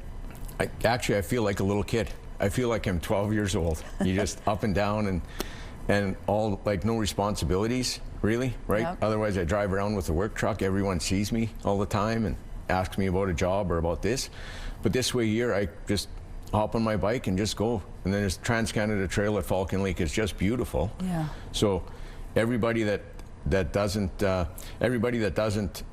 bike or go on that Trans-Canada Trail, they do not know what they're missing. Oh, that's so lovely to hear. So MS Canada, they obviously do a lot of important work to try to find a cure and support programs and all of that. What have they done for you?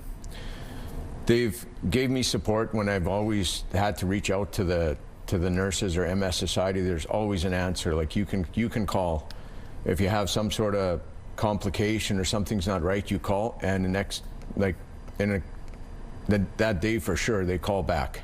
That's incredible. And they're always on top of everything in case something does happen, right? They're always there. Okay, so then you decided you're going to take on this MS bike event. You've been doing it for how many years now? 11 years. Wow. Yeah. And how much money have you raised? So far, I've raised $4,385 so far. That's incredible. And the last couple of years, I've raised $6,000. Wow. Okay. And every year before, I can always judge how much I raised, because $2,000 you get a pair of biker shorts. So I got a whole closet full of biker shorts and T-shirts and everything else. So this event is coming up on August 22nd, 23rd in East St. Paul. What do you want people to know about it? What can they do to support you? They can go on msbike.ca on the website and look for my name, or they could join a team. I'm on a team I'm called Legion of Legions. Marielle DeKel is another. She was one of the original organizers, or one of the organizers the one year for MS Bike. Okay. So she signed up, and I have a couple of other friends, Gary and Shelley Turnbull, are signed up with me. So we got 4 people on our team, and yeah, it's a great event. There's medical, there's first aid, there's anything that could go wrong can be covered. Okay, and if you want to support the cause, we have a link on our website showing you how you can do that. Of course, the money goes a long way to research and programs. Thank you, John, for sharing the story. Good luck on your ride. Thank you. Community Connection is brought to you by Mr. Reuter Plumbing. Born to be a hero, trained to be a plumber. Hello and welcome inside the SportsCenter newsroom. Laura Dykin here with your must-see moment from Wednesday. For that, let's head to the south side of Chicago, the Windy City, where the Reds were visiting the Sox. Top of 3, it's Matt McLean hitting one to left center. And look at Tristan Peters up to the challenge. He goes up and keeps this one in the ballpark. Peters web gem earns your must-see moment from Wednesday. Well, Thursday on TSN, Week 11 in the CFL officially kicks off as the Lions take on the Stamps. Pre-game coverage gets underway at 8:30 Eastern, 5:30 Pacific. And that does it for us here inside the SportsCenter newsroom. Have a great rest of the day.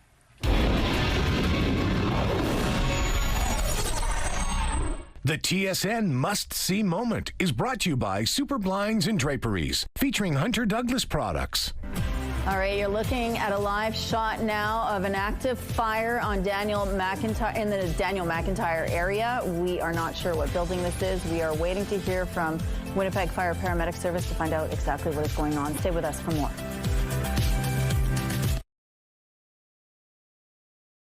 It's Thursday, August 13th. A Jamaican vacation becomes anything but relaxing as a canceled flight leads to a larger family and some cross-border complications. Battery blazes, why Toronto's fire chief is calling lithium-ion cells his city's most serious evolving fire risk. And no goose required, but luck was with the purchaser of this recently auctioned golden egg with a surprisingly chocolatey heritage. Your Morning Winnipeg starts right now.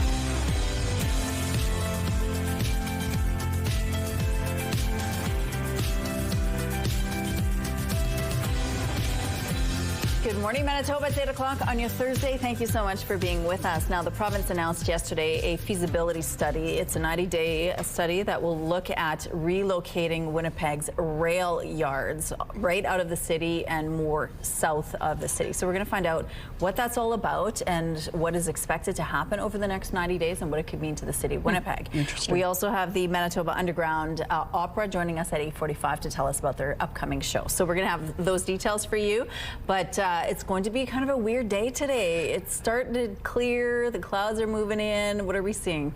Hopefully no rain this morning. I mean, I thought I felt a drop last time I was up on the roof, but not too sure. 13 degrees outside right now, the mainly cloudy sky. Calm winds, though, with the pressure rising. Humidity sitting at 94%. We've been looking at a few very mild systems moving across the Trans-Canada this morning. So just near the Saskatchewan border, coming into Manitoba, you can see even a couple lightning strikes on the Saskatchewan side. So non-severe, but something to keep an eye on. Here in Winnipeg and the surrounding area, Port La Prairie, some light rain showers there this morning, and to the southeast, a chance of some light showers as well.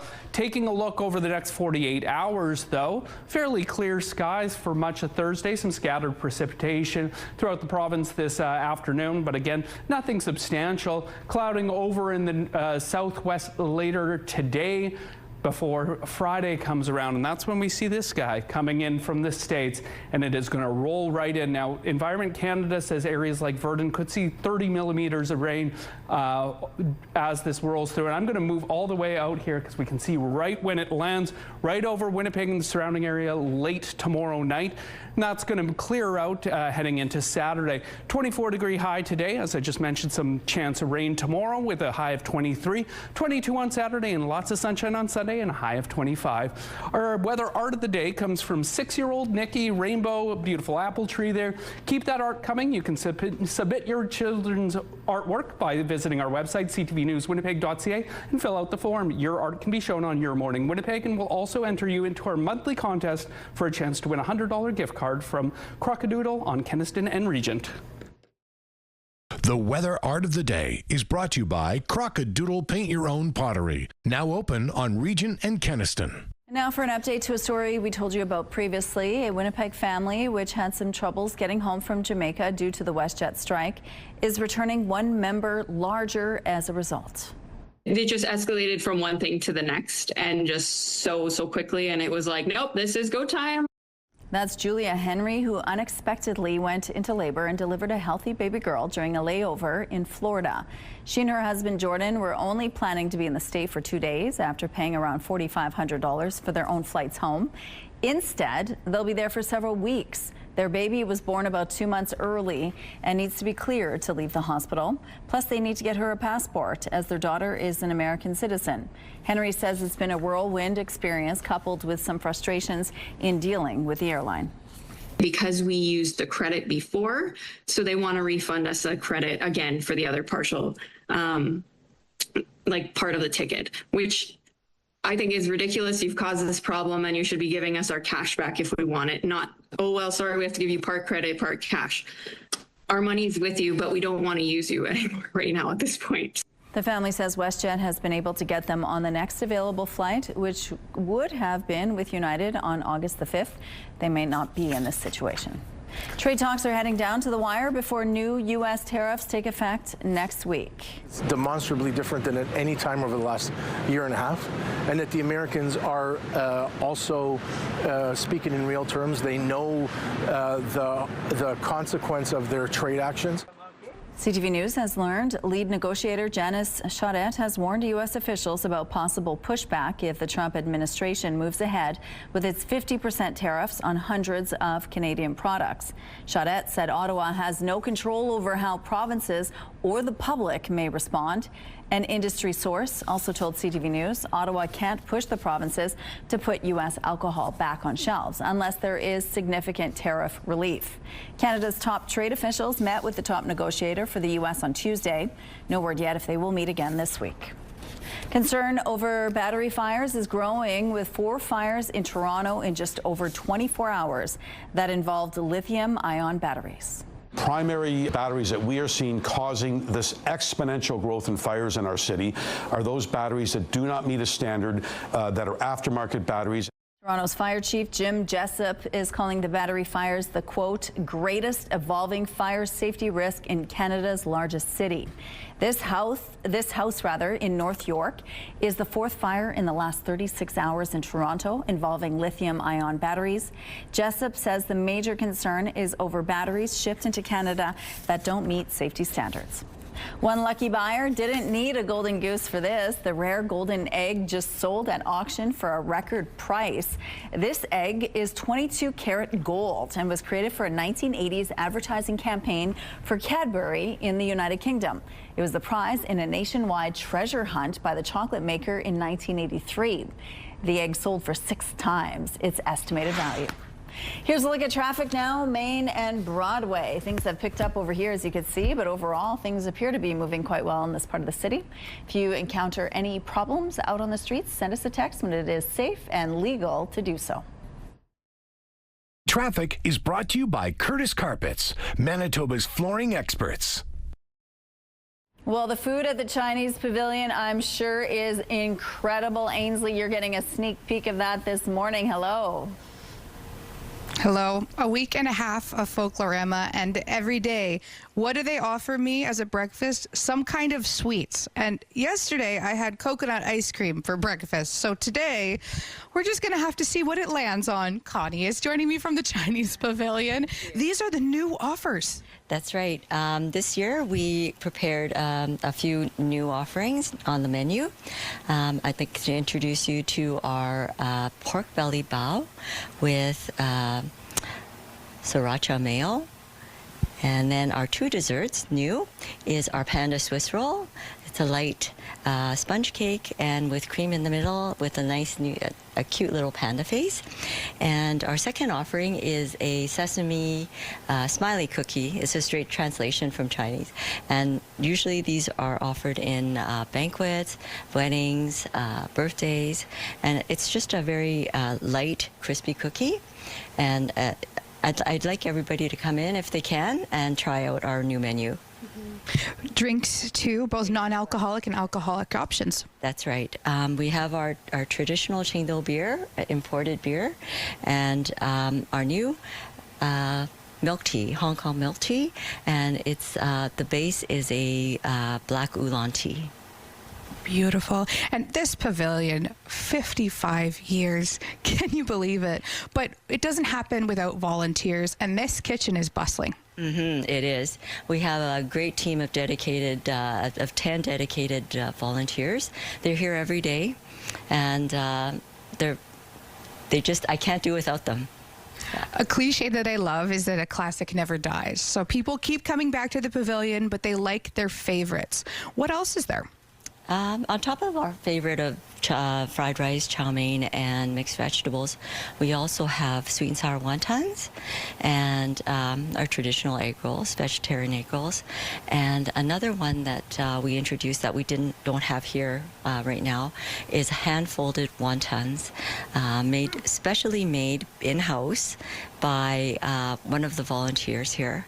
And she's here every day folding wontons. Oh my goodness.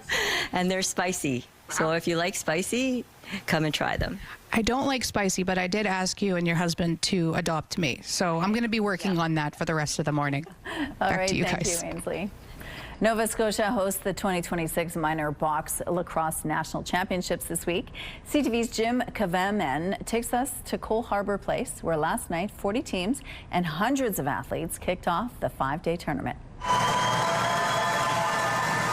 So this is where all 40 teams participating this week came, and we celebrated the Indigenous roots of the game, as well as had some dignitaries speak, open the tournament. There are over 100 games being played this week across 2 venues within the HRM. We have players from across the country, so we've got teams represented from BC all the way to PEI, and we also have First Nations Lacrosse Association here. We have over 800 athletes across those 40 teams and about 200 team staff as well supporting these athletes. You got every single team competing here. It means a lot. I mean, you got people from all over the country, east, west, so I mean, it means a lot. Like, this is the top of the top. I mean, I think it's pretty awesome because we all play club. At least I think all of us do. So we all play against each other during the season, and then we get to all come together on a team. So that's a lot of fun, and it's really fun to represent our province, especially with our whole country, you know. So that's a lot of fun, and we came a long ways, so that's good.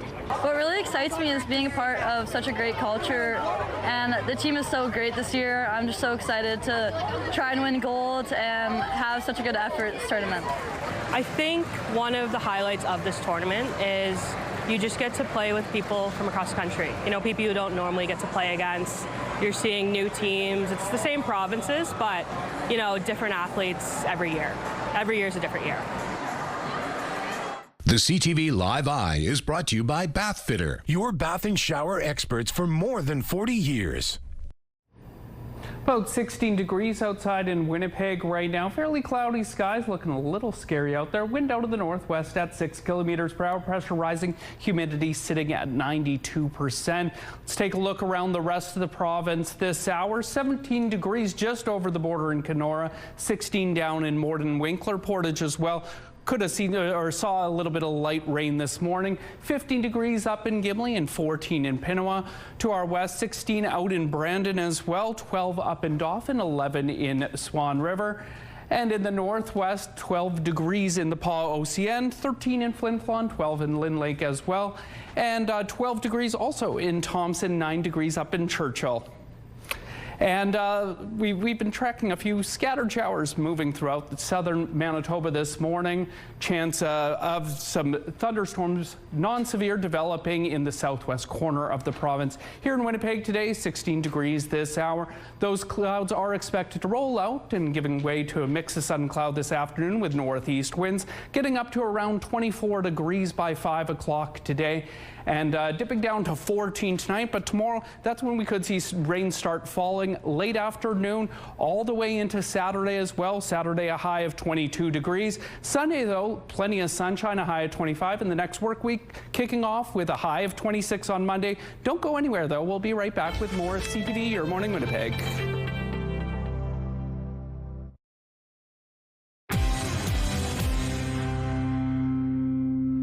Canadian Tire reported a jump in second quarter profit as World Cup driven sales at its Sport Chek sporting goods banner offset weather-related drags at its flagship retail stores. The Canadian retailer on Thursday posted higher net income, 214.2 million Canadian, up from 132.3 million a year ago.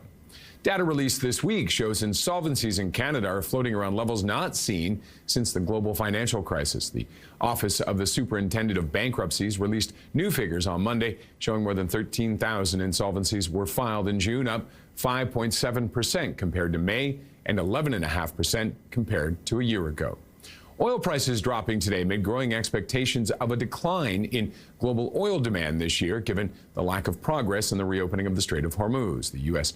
Energy Information Administration data released on the 12th shows that U.S. crude oil inventories rose at their fastest weekly pace since January of 23 as exports declined.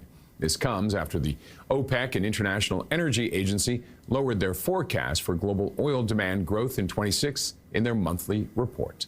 Those are your morning business headlines. For BNN Bloomberg, I'm Roger Peterson. It feels like when you come here and when you're inside, there's nothing like it in the world. We're talking about Rainbow Stage. Carson Natras joins me now. He's the artistic director. Tell us about its history and why people keep coming back. My goodness, we've been here for over 70 years. It started as a bandstand, grew into the amphitheater we know today, and then just over the last year, we've revamped the whole outside of our building. As you can see, the beautiful color, just refreshing the original architecture. The gardens are in bloom. It's a beautiful day, and we're in the depth of our season. We had a successful run of Jesus Christ Superstar. We open Legally Blonde on Thursday and go into rehearsals for Fiddler on the Roof next week. Tell me about this Legally Blonde production. How iconic. Well, it's so fun, and it is. We've got 4 dogs in the show that meet bring Elle Woods' story to life. It's like the movie, but on Red Bull. It's with singing and dancing, and they say it's so fun it should be illegal. And I love that tagline because, like, every day that I see this show, I just my spirit lifts. It's just awesome. And experiencing theater in this way. Well, it's unlike any theater in the country. So it's Canada's largest, longest-running open-air professional theater. And so you get to look in awe to the sky, to the oak trees, and then under our iconic dome into a 2,000-seat venue that with open air, fresh air, you take in a professional show with mostly Manitoban talent. It's not like anything else in the country. And world-class theater, you don't have to go far when you're traveling in Manitoba. An unusual business partnership is helping clients and their cars look their best. In Edmonton, customers can get a fresh haircut while their vehicle is detailed at the drive-in barbershop. CTV's Amanda Anderson has that story. As Alec Casapo's barbershop business really started to grow, he saw a way to provide an extra service to his clients while giving his bottom line a boost. Sometimes we would have 10 clients sitting in the chair and 10 clients waiting for a haircut. The car's already parked outside. All they have to do is say yes to the service, and we double our revenue. That was kind of the idea. That service was to provide car detailing at his shop so clients could save time.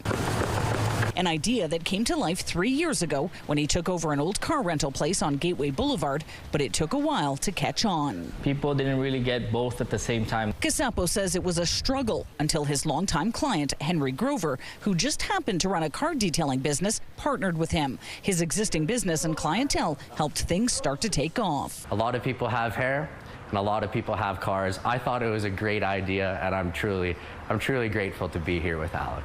Where else can you get it? Like, it's not available anywhere else. They can't really compare it to anything. EJ Balin hasn't had his car washed while sitting in the barber chair yet. It's not like any other barber shop I've been to. Like, the atmosphere is different, and just like the business idea. Like, I think it's just pretty innovative. You know, getting a haircut, getting your car washed at the same time. I think it's pretty sick. And a way two businesses can now build off each other. Yeah, we both complement each other really well. So if they're slow, we might be able to give them more customers. If we're slow, vice versa. Drive-In Barber does have a second location in West Edmonton, but it doesn't offer the car detailing service. Casapo says if locations like this one come up in the future, he hopes to expand. Amanda Anderson, CTV News, Edmonton. Still got my umbrella on standby, but I don't think I'm going to need it this morning. Looking pretty decent out here right now. 16 degrees up on the rooftop. Partly cloudy skies depending on which way I look. Light winds out of the northwest at about 6 kilometers per hour. Pressure rising. Humidity right now sitting at 92%. We could see temperatures 23, 24 this afternoon, which is right in line with those seasonal averages for this time of August. The rest of the province looking much the same for this afternoon, but we are seeing some rain expected tomorrow coming up from the States, and that's going to bring up to 30 millimeters in areas like Verdun. Here in Winnipeg, it's going to clip us a little later tomorrow. So get out today, enjoy it while it lasts, because it's going to be a rainy start of the weekend here in Winnipeg. Our Skywatch pick of the day comes from Darren. He took this one out at Victoria Beach. Keep those pictures coming, and we'll be right back with more Your Morning Winnipeg. Weather is brought to you by ABC Fire and Safety, your CO2 refill store.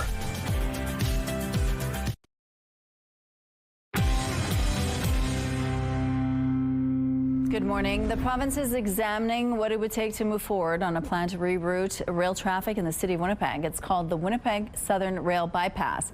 And the 90-day feasibility study and consultation will explore shifting Winnipeg freight rail traffic to a hydro corridor just south of the city. Joining us now is former Transportation Minister and MP Lloyd Axworthy. Good morning, Lloyd. Good morning. How are you? I'm well. Thank you so much for joining us. Now, you've been leading this project since October of 2024. Tell us what you've been examining. Well, I think we started out with the broad mandate to look at how the rail system in Winnipeg, which is crucial to our being a transportation hub, but also has had a lot of impact on communities, to see what we could do to modernize, adapt, relocate.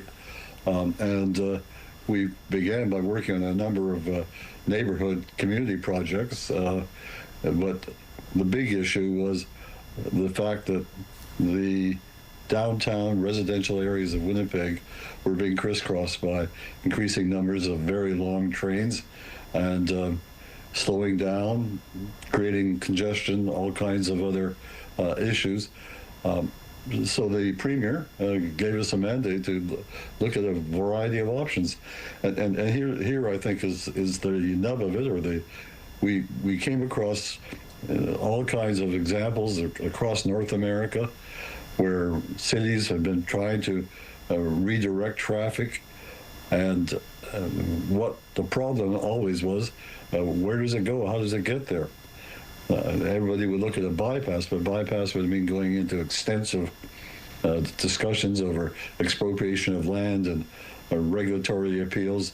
I'll just give you an example. In Quebec, after the major accident in Lac-Mégantic, the federal government back in 2018 started a bypass, and they just announced about 2 weeks ago it's going to be implemented.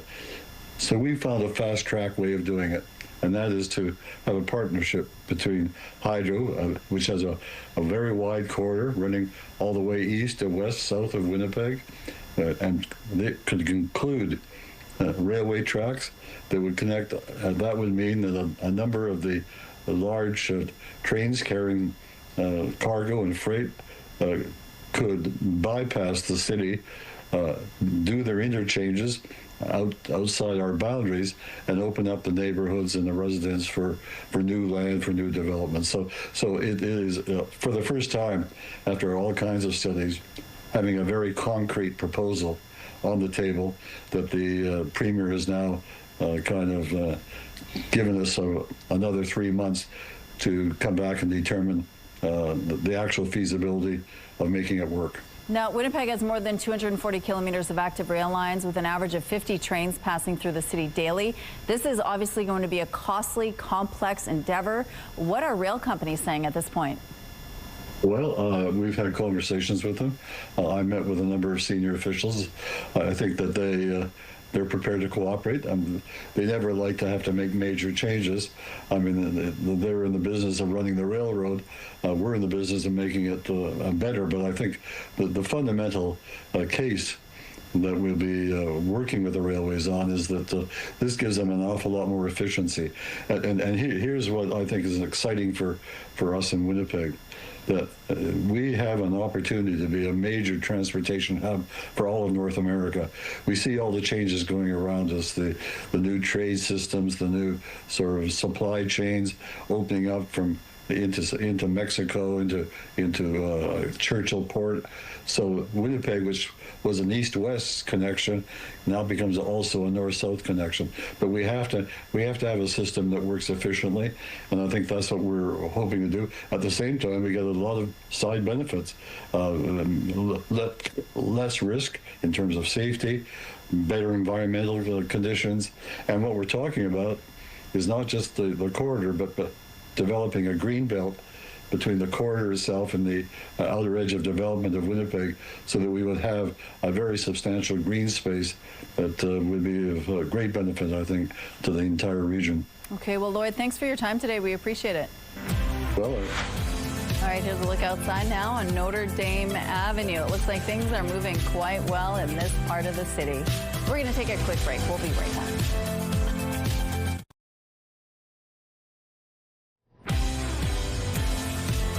16 degrees outside in Winnipeg right now. Starting to clear up just a little bit there with the wind out of the northwest at 6 kilometers per hour. Pressure rising, humidity sitting at 92%. Few random showers throughout southern parts of the province this morning, including a little bit in the Interlake. Maybe a little bit of non-severe thunderstorms there as well. Here in Winnipeg today, we're looking at a high of 24 degrees with the humidex going to feel a little closer to 27 this afternoon. Winds out of the northeast at 20 kilometers per hour. A mix of sun and cloud in the sky as well. Tonight dipping down to around 14. Wind easing up out of the north at 10 kilometers per hour. Again, partly cloudy skies. The Perseids meteor showers part 2. If you're heading outside the city to catch those, you may get a glimpse of those. And tomorrow, it's going to start off kind of like what we saw today, but high of 23 and a good chance of some showers developing later in the day. And that's going to carry on through into Saturday. Saturday with a high of 22, and hopefully that rain ending later in the day, giving way to plenty of sunshine on Sunday and a high of 25. Thank you, Daniel. A 17-year-old boy has been fined after rigging up his vehicle to look like a police cruiser. Officers began investigating after video surfaced showing a white Ford Explorer with flashing red and blue lights in its rear window in the parking lot of a business on Sage Creek Boulevard. Turns out the vehicle was actually a decommissioned police SUV. It had its lights and police markings removed before being sold. But when police paid the 17-year-old driver a visit, he admitted to putting the lights in his vehicle on a dare from his friends. Officers chose to let the teen off with a stern warning instead of charging him with impersonating a police officer. He was, however, given a fine for his window tint being too dark. More than 8,000 federal public servants have been approved for an early retirement package. This is all part of Ottawa's plan to trim down the size of the public service. Public servants had until July 24th to apply for the early retirement incentive program. It allows approved workers to retire with an immediate pension based on years of service, with no reduction for retiring early. Ottawa received a little more than 10,000 applications, and 42 have been denied so far. Federal employees approved for the early retirement package must retire by January 20th, 2027. Last evening's Canadian Elite Basketball League's first attempt at a best-of-3 championship series was a complete wash. Serious problems on the court became clear about a minute into the game. You just saw Winnipeg Sea Bears point guard Xavier Moon struggling to regain his footing on the court. An unusual move from the three-time Player of the Year. He wasn't the only one slipping and sliding on the court during the matchup against Brampton's Honey Badgers. The CEBL canceled the game for safety reasons, blaming condensation on the court at the Badgers' home arena. Now it's ditching the league's first attempt at a best-of-3 final series altogether. Instead, Game 2 in Winnipeg now becomes the official championship matchup. The Sea Bears and Honey Badgers tip off at 2:30 p.m. Saturday at Canada Life Centre. Additional ticket details will be announced by the Sea Bears. That game will be carried live on TSN. Air Canada said it is expecting one of its strongest travel seasons in the fall, despite the rising cost of fuel that forced it to cut its outlook. The company is also planning to sell a quarter of its Aeroplan loyalty program. CTV's Heather Wright on what it all means for passengers. Air Canada says its fuel costs climbed nearly 50% in the second quarter, largely due to the war in Iran, which has led to volatility in the energy markets. It's a hefty increase that has led the airline to cut profit expectations this year. Still, Air Canada says Q2 revenue was up as Canadians continue to travel throughout the busy summer season. If you book in time, I think if you do it 2 to 3 months in advance, you're in. Are prices more expensive this year? Don't tell me. Yeah. Some travelers say high ticket prices are making them more aware of all the additional costs that come with traveling. Typically, we wouldn't think about like paying extra for baggage, but like we were just overweight and we sat there in line, like re-scrambling everything. In its earnings report, Air Canada also announced a deal to sell 25% of its loyalty program, Aeroplan, to asset manager Blackstone and a group of Canadian pension funds. The $2.5 billion deal sent shares soaring roughly 10%. And while the airline will retain full control of the company, some members are wary of the shakeup. Changing the details, you spend 10 years acquiring points and status, and it changes overnight. That's the concern. In a statement to CTV News, Air Canada says Aeroplan members should not expect changes as a result of this transaction. Members will continue to earn and redeem points exactly as they do today, with no change to the member experience. I don't think any consumer feels good when private equity takes a piece, even if it's a minority stake in any business. That said, it is a minority stake. I do trust the leaders at Aeroplan. These guys are proven loyalty people who really care about the program. And as part of this deal, Air Canada does maintain the right to buy back this minority stake in 5 to 7 years. Heather Wright, CTV News, Toronto. Here's a look at what's happening now in traffic on the St. James Bridge. It looks like things are moving well over here. Let's take a look now at your gas prices in Winnipeg. The average is $1.64. It's slightly higher than it was yesterday. The lowest price in Winnipeg is $1.46. All this info is on GasBuddy.com. The Price at the Pump is brought to you by the Kidney Foundation. Help by donating your card today. It's time now for your answers to our question of the day. We wanted to know, what was the last handwritten letter you wrote or received? Marlene texted, I write my friend Diana in Moose Jaw once a year, and she does too. John says, I wrote a thank you letter to our Premier Wab Canoe to congratulate him on his successful first year. Francis shared, during COVID, my grandsons and I wrote letters with pictures to each other, and I really looked forward to getting them. Susan got a handwritten letter from her aunt, but she hasn't written one. And Tracy sent in 1996-ish, my sis in BC and I used to be pen pals, sending each other pics and stuff. Thank you so much for your responses. Question of the day, brought to you by Provivo, Manitoba's #1 cool sculpting clinic. Science-backed body contouring. Let's go now to Ainsley, who's been at the Chinese Pavilion throughout the morning. What are you going to show us now, Ains? Well, we're going to talk about the history because Folklorama 55 years, and in that first year, the Chinese Pavilion was part of it. Raymond, you're a huge part of that history too yourself. What are some of your favorite memories? Or I should say, what are some of your earliest memories of Folklorama? Well, I started volunteering for Folklorama back in the early 80s, and I even participate part of the Folklorama, the Chinese Pavilion, on the streets, performing on the streets, and preparing food on the streets. When it rained, everybody roll out the carpet and get indoor to one of the associations. And gradually, we moved to MTC for quite a few years, and then we finally have this home that we call the Winnipeg Chinese Cultural Center, WCCCC. And then shortly after I went to school, I went into master. I kind of dropped off a bit. And this last 2 years, your Honorable Philip Lee kind of brought me back in and say, hopefully we have a better transition to the next generation. So here I am. I'm trying to revive the cultural center and bring us back into more full force onto community services. The Fokorama annual events are a major event for us. Totally, we involve about 150 volunteers per day, and we have to feed them. Our policy is we take care of the volunteers. We make sure they're well fed, make sure the equipments are there, make sure the costume that they need, they're there. And the most importantly, you will see if you participate and come and visit us at the Fokorama, you will see there's many generations, minimum 3. We have ages down to 10 years old performing, and we have people like, I would call myself the elder now, but Honorable Philip Lee, they're the one other generation above me. So occasionally you will see 4 generations in here giving ideas, giving directions, and directing the traffic and get things done for the public. And you want people to come to the shows too. Yes, come to the show. We have invested a lot of resources to bring in professional performers, like the face change performer. We have a dancer, we have a drummer. They're from Sichuan, China, sponsored by them. And our dance group services being provided by Great Wall Academy. Their artists are so mature now, no longer the little guys. They have been training since they were younger. A lot of mature dancers, musicians, the guzheng we play, and there are kids guzheng. Now we have a much younger class.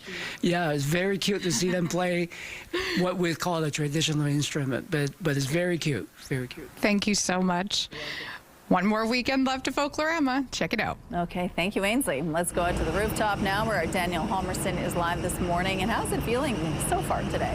Overall, quite nice right now, but there are a few raindrops falling right on me right now. Of course, I let my guard down, folks, left that umbrella inside. I don't think you're going to need an umbrella for this, but it definitely is raining just a little bit. 16 degrees under partly cloudy skies, very light winds out of the northwest this hour. Pressure rising, humidity sitting at 92%. Whatever this is, I don't think it's going to last. We are expecting afternoon highs 23, 24 degrees, which is what we've seen all week so far. We hit 26 yesterday. Seasonal average is 25. So we're going to be right in that threshold once again today. Now, tonight it will hopefully clear up a little bit more if you want to check out those meteor showers. And tomorrow, a high of 23, though later in the day we are expecting to see some showers. So make the most of your Thursday. Beautiful start to it. We'll be right back, though, with more Your Morning Winnipeg. Weather is brought to you by Canadian Footwear, helping you find the perfect fit.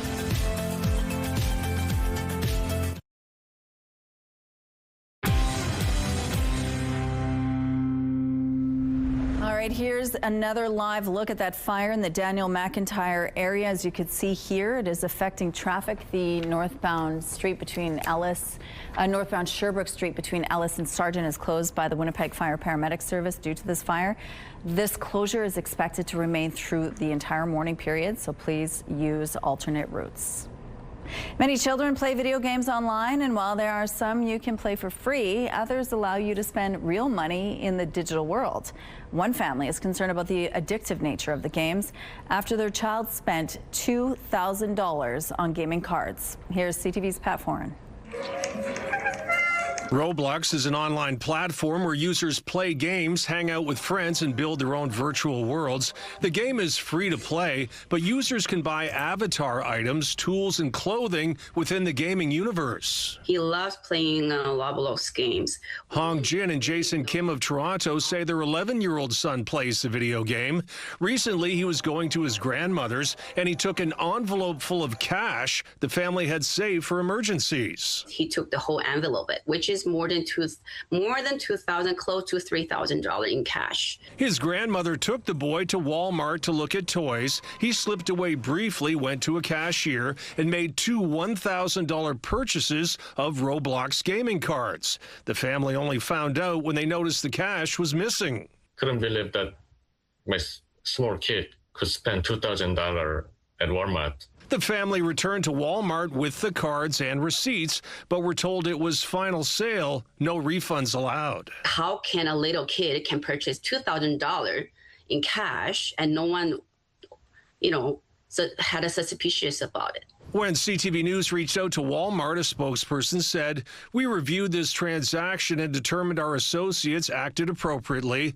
There are no age restrictions for purchasing gift cards at Walmart Canada." Earlier this year, CTV News interviewed a grandmother who says her 8-year-old grandson took her credit card and racked up $2,000 in charges playing the game. He said he was sorry, but I don't think he really understands the ramifications of, that kind of money being lost. Families can use parental controls to limit spending online.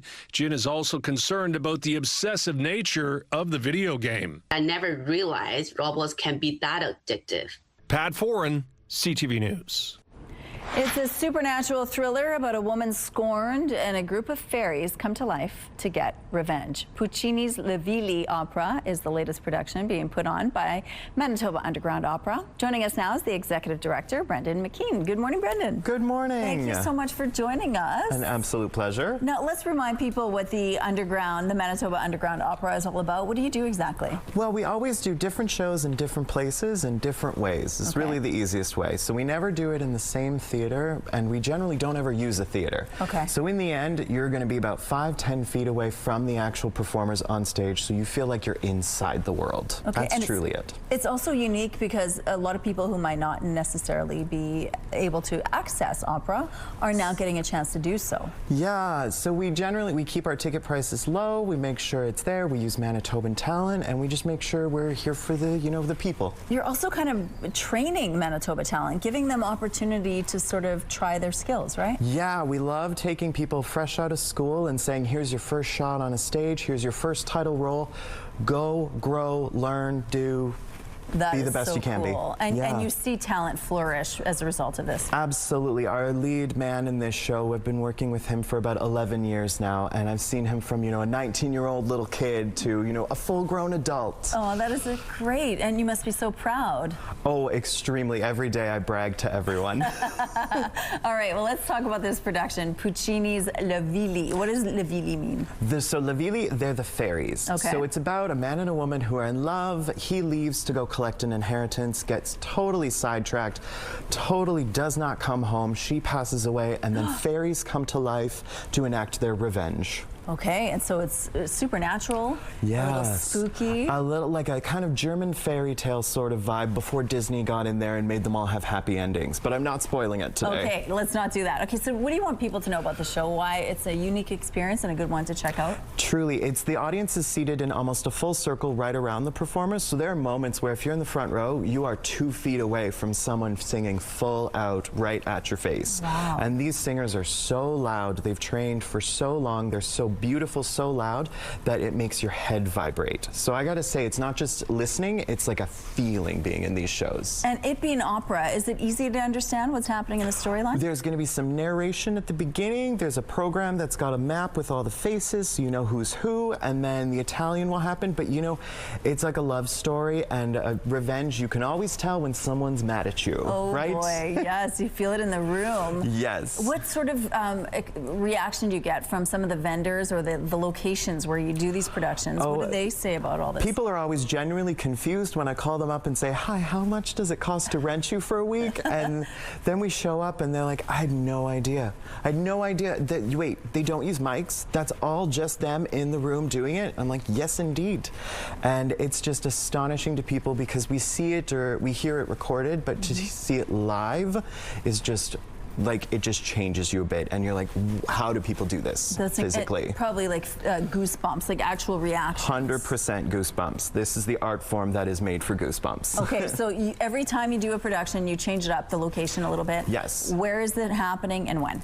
This one is at the Red River College in the Roundhouse Auditorium, and it's from August 19 to 23rd. And you just go online and buy tickets? Like, how do you do this? Just ManitobaUndergroundOpera.com. Tickets are there. They're between $22 and $36. That is incredible. And again, you're meeting new talent and you're seeing their skills flourish at the same time. Exactly. So much Manitoban talent is on this stage. It's really incredible. Okay, and if you want more information, we do have a link on our website as well. Thank you, Brendan. Thank you. 16 degrees outside in Winnipeg right now under mainly cloudy skies. Winds out of the northwest at 6 kilometers per hour. Pressure rising sitting and humidity sitting at 92%. Been tracking a few bouts of light rain traveling along the Trans-Canada Highway today. Nothing too significant, but that's going to be changing in the next 48 hours. Today a daytime high of 24 degrees here in Winnipeg under a mix of sun and cloud.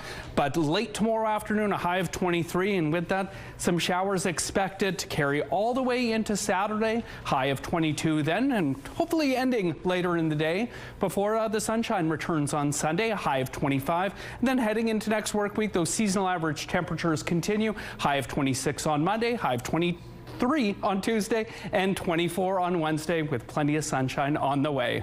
Don't go anywhere. We'll be right back with more Your Morning Winnipeg.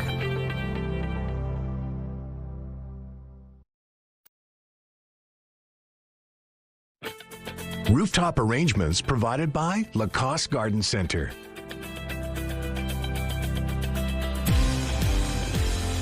Salon services provided by Essentique Spa Salon.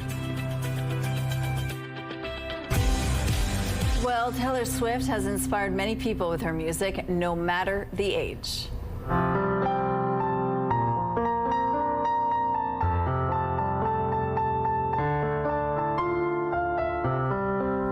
Four-year-old Ransom has perfect pitch so you can play anything after hearing it only once. Here he is playing Taylor Swift's song Fate of Ophelia from memory. He not only plays covers, but is also a composer at his young age. Wow. Brilliant mind. Suspicious. I don't know. I don't know. And if you have trouble remembering to breathe when working out, here's a fun hack for you. Oh, you don't breathe. Put a harmonica in your mouth. It's the perfect breath coach because if you don't breathe, it falls out. The musical motivation you didn't know you needed. That'd be so hard. Yeah. It's a good reminder, though. And then sound effects are often added to enhance a movie or video, and these do just that.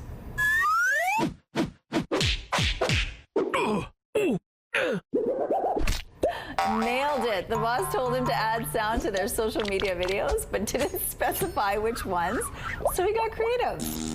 Each effect fits perfectly with the movement, and I've given this little bakery near Seattle a boost in followers and sales.